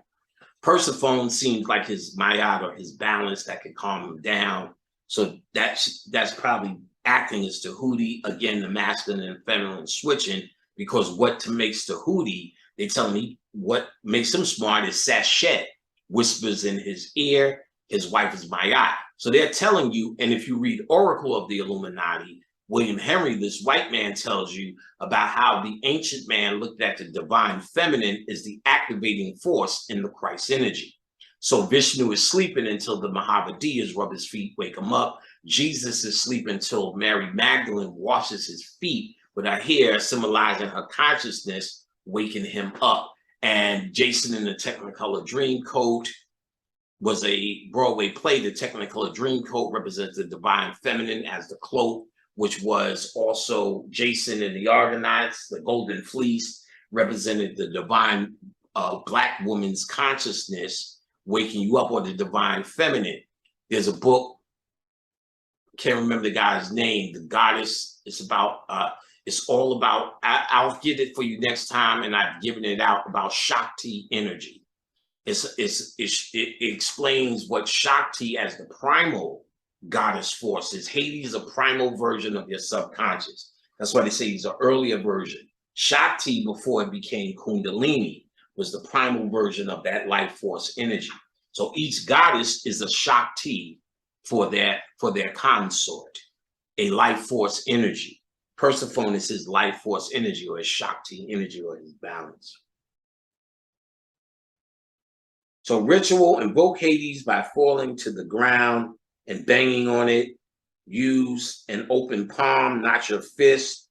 The goal is to request him to demonstrate your description, not to inquire or insult Gaia. When you feel like you have his attention, speak into the earth. That's a ritual. Do it. You're talking to yourself. Ain't you the earth? Altar. For obvious reasons, Hades is usually not invited into the home. You got to be real sure in your mind at what this is. No longer feared of death. No longer see it as a mystery. Do enough work where this shit is no longer something that you feel is an obstacle. It's a double-edged sword, because they don't want to cheapen it or cheapen the energy as they're trying to explain it's something you can get with. That is a powerful aspect of your thoughts. So, but at the same time, when you self-deify, you're trying to understand it is your thoughts and there is nothing to fear. Once you understand and you've done this work for a while, you'll be able to wield these powers, because you'll find that there's a Hades in every society. There's a love goddess in every society. There's a this or that everywhere. Therefore, the world gets smaller when you're just really dealing with war, peace, love, finances, healing, and not too much more, your subconscious. The Egyptians were the ones who deified everything. So you won't invite them in the house. You dig a grave or a door-shaped pit, pour libations within it. Offers are placed inside too. Leave the pit open while incense or candles are burning. It can be covered once you invoke. Your invocation is complete. Leave the offerings inside. So go in your backyard, dig a hole, and go ape shit. Put some pork in that motherfucker. Liquor in that motherfucking hole. Go crazy. Plants, black, narcissus, mint is his. Cypress trees are his. Fava beans are his. The shit that Hannibal Lecter loves to eat. Half that shit you could get at mountainroseherbs.com. That's where I get my herbs. mountainroseherbs.com. If not, find it. Black narcissus sounds like a folk name for a more specific plant. You can get Scott Cunningham's book, Encyclopedia of Magical Herbs, where he gives folk names. where you could look up Black narcissist and find out his real name, but you probably just do that online. His metal is iron, his color is black, his animals, black ram, wolf, and a bear. His sacred site, he has a shrine on Mount Mentha in Typhoelia. Ellis Hades was also worshipped in Athena at a temple near Corenia in Bodiotia.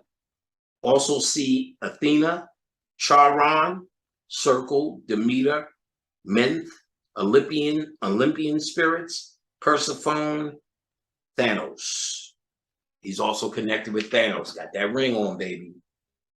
All right, so now, and that would be it.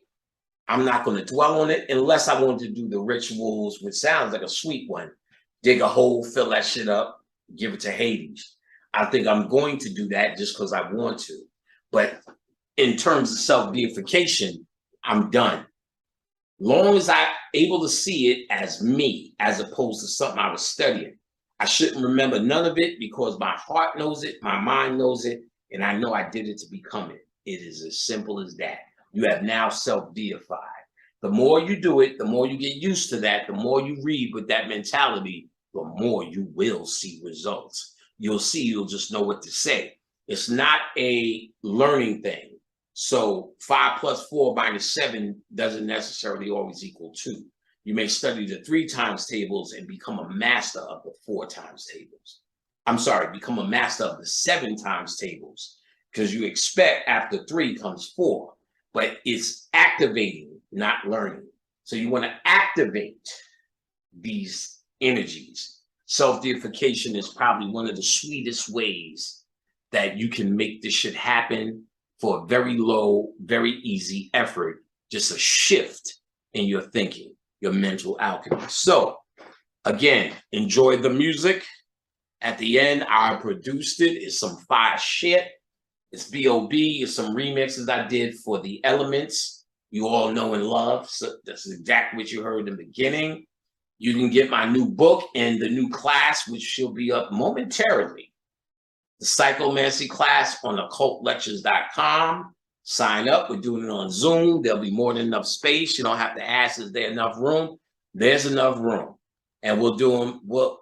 They're only a weekend, so I'll be accommodating your asses quicker than later. I'm setting this up for future use. The book, I'm waiting for new books. I'll put it up this week. Books will be ready for those who have not got it, and we're ready to ship books directly. We're on fire, boys and girls. Again, I want to thank y'all for coming out for the book signing. It was a super fine, show enough blast for your monkey ass. And that's what we do. And that's that. So at this point, I will say peace and Pepsi.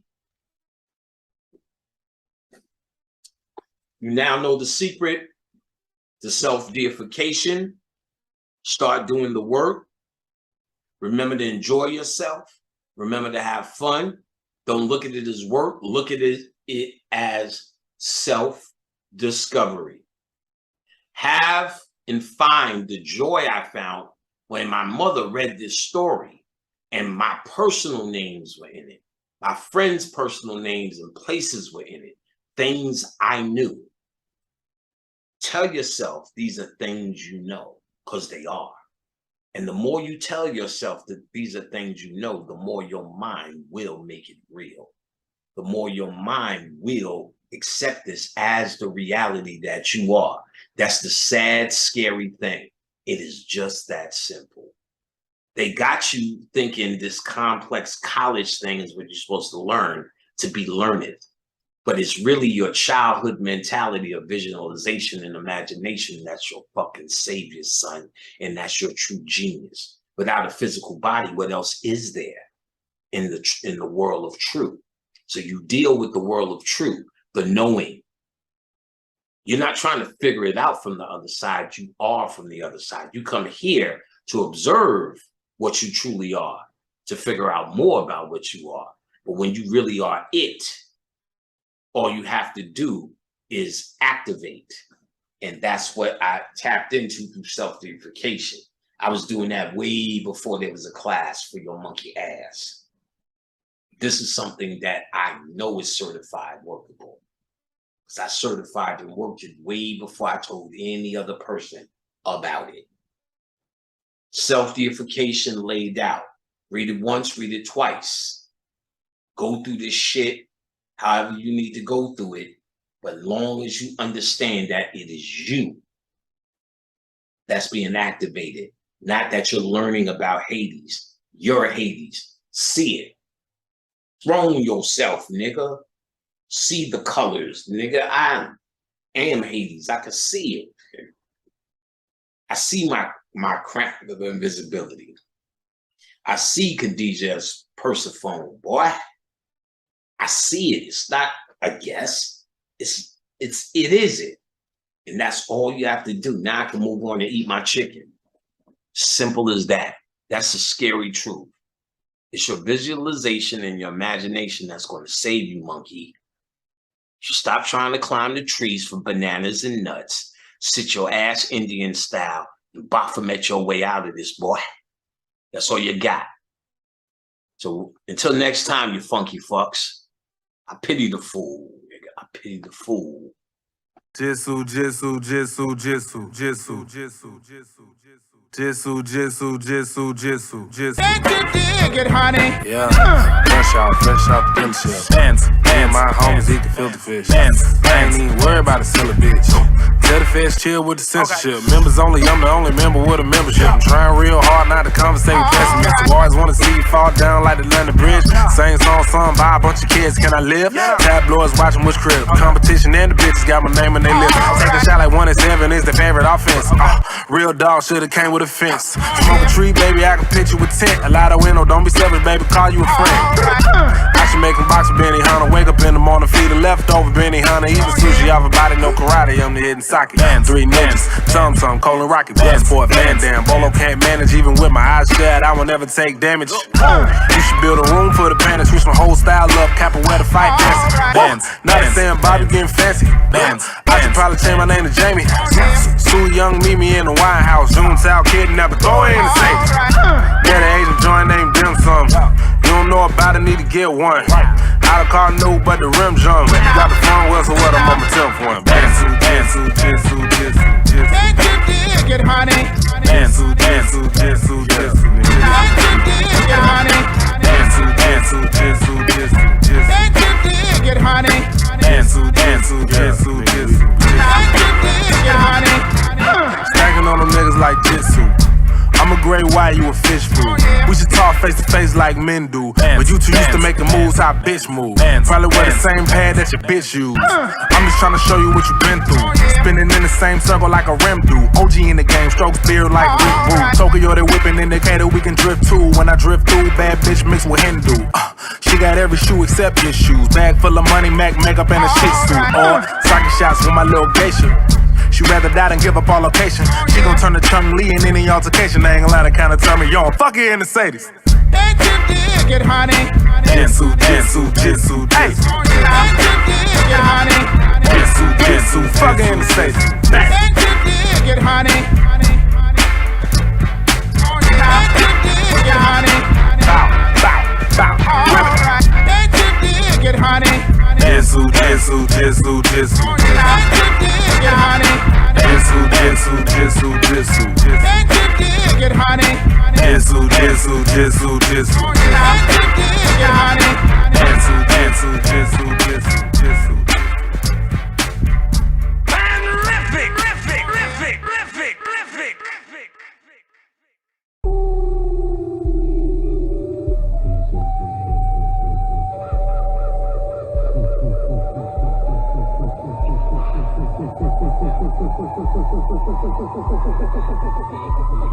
Right.